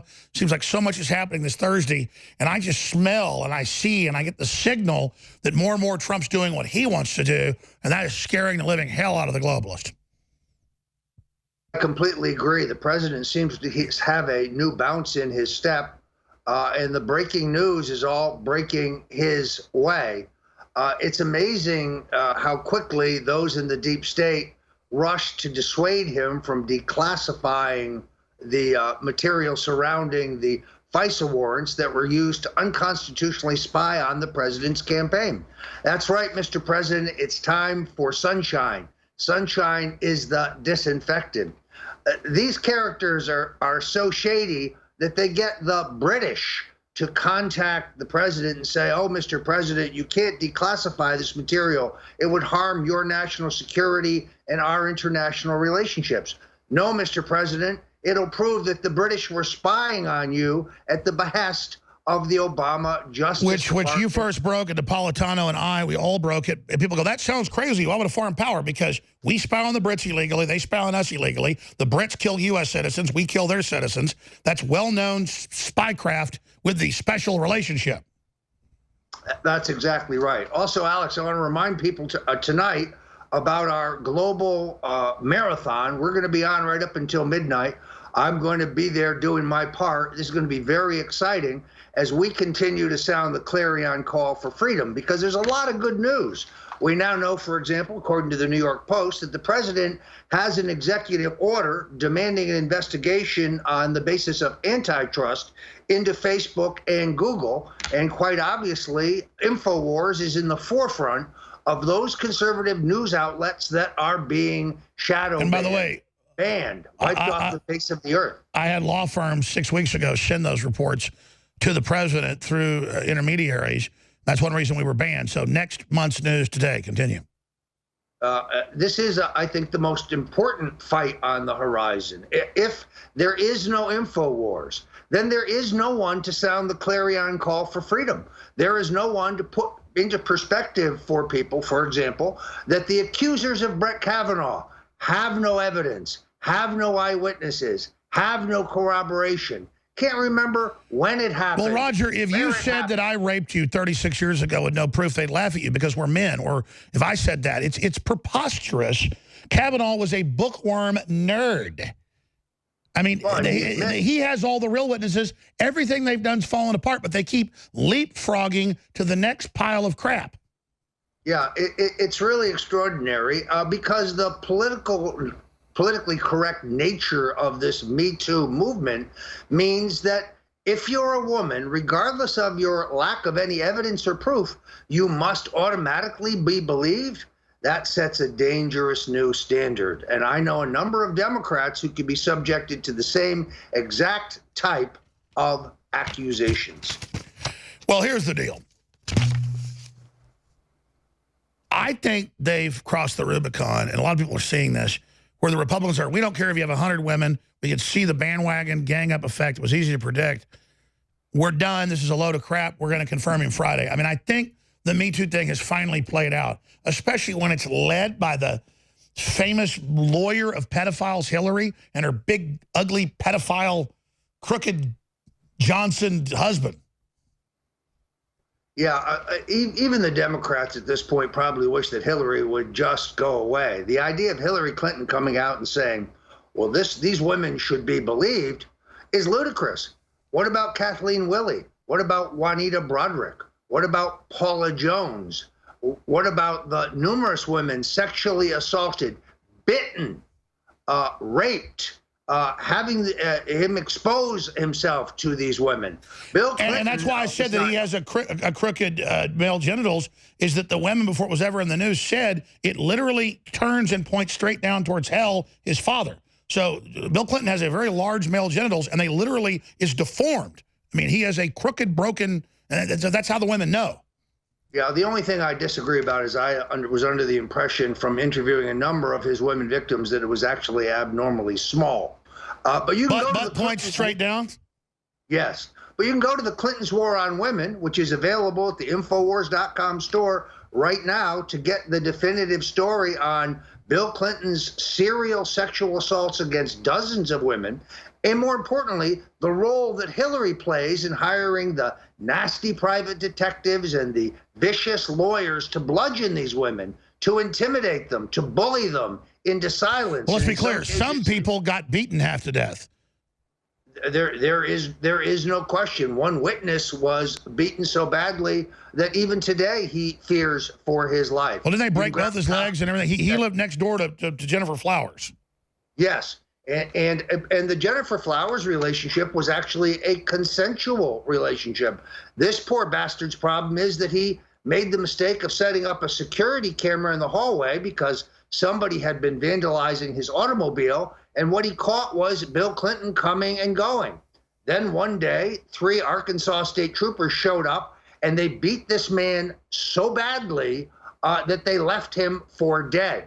Fortunately, he survived. It's all there in the Clinton's War on Women, available at the Infowars.com store right now at a terrific price of $9.95, which is much less than you can buy it anywhere else. And folks, I know you already know all this. Get the book and give it to the library after you read it. This is how we win the war. About 100 people read it. That's how we win, one mind at a time. We'll go to break, come back with Roger Stone. I want to play some of Trump eloquently exposing this whole Kavanaugh situation. But listen, everything's game-changing at InfoWarsStore.com.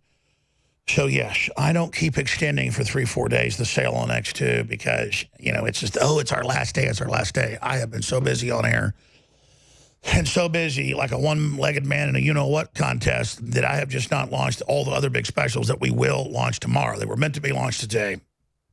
This is the last day to get X2. I've got to go do the specials right now. I'm going to shoot some ads for the new T-shirts too, so you'll see it all tomorrow. But this, part of the new specials that they did get out, because I said this last week to the crew, was 40% off Brainforce Plus, great deal. 40% off Secret 12, InfoWarsStore.com is the main site. InfoWarsLife.com is the supplements. 40% off, 50% off Super Male Vitality. This is the last run of that. BioTrue Selenium, 40% off. Sign up for auto ship. And yeah, even if the X2 sells out, we're going to hold back for one more shipment. Whoever signed up for auto ship, and you'll get an additional 10% off. So that's one way to make sure you get the next run of X2 as well. We're breaking the conditioning! InfoWars comes to mind. Alex Jones. Alex Jones. Alex Jones. There's a lot of controversy around this network about Alex Jones. Google is being accused of hiding negative stories about Hillary and her campaign by changing its algorithm to bury stories like the Clinton body count story. That's according to website InfoWars. It sounds like it's confirmed there are at least 2 shooters with fully automatic weapons. Dr. Martin Luther King has been shot to death in Memphis, Tennessee. JFK was shot from the back and the front. It was almost as if it were a planned implosion. It just pancaked. They took the babies out of incubators and left the children to die on the cold floor. I think this is a national security imperative. We have clear things that we do not understand how they work, operating in areas that we can't control. UFOs. Is this global governance at last? Is it one world, the central bankers in charge? Israel claims the attack was accidental, but some former U.S. naval officers say it was on purpose. They describe the day's action as part of a continuing cover-up. Russian intelligence compiled a dossier on Mr. Trump during visits to Moscow. Russian scum! Denied everything. He called it all fake news. And he accused CNN of being fake news. This is a national emergency. If they kill Trump or remove Trump, it will cause a massive civil war in this country. This is a FEMA high-level alert. We are at war with Russia. Are you aware that Mr. Stone also stated publicly that he was in direct communication with Julian Assange and WikiLeaks? The White House and the President are citing InfoWars. They could shut us down. You're next. If you are receiving this transmission, you are the resistance. It's Alex Jones.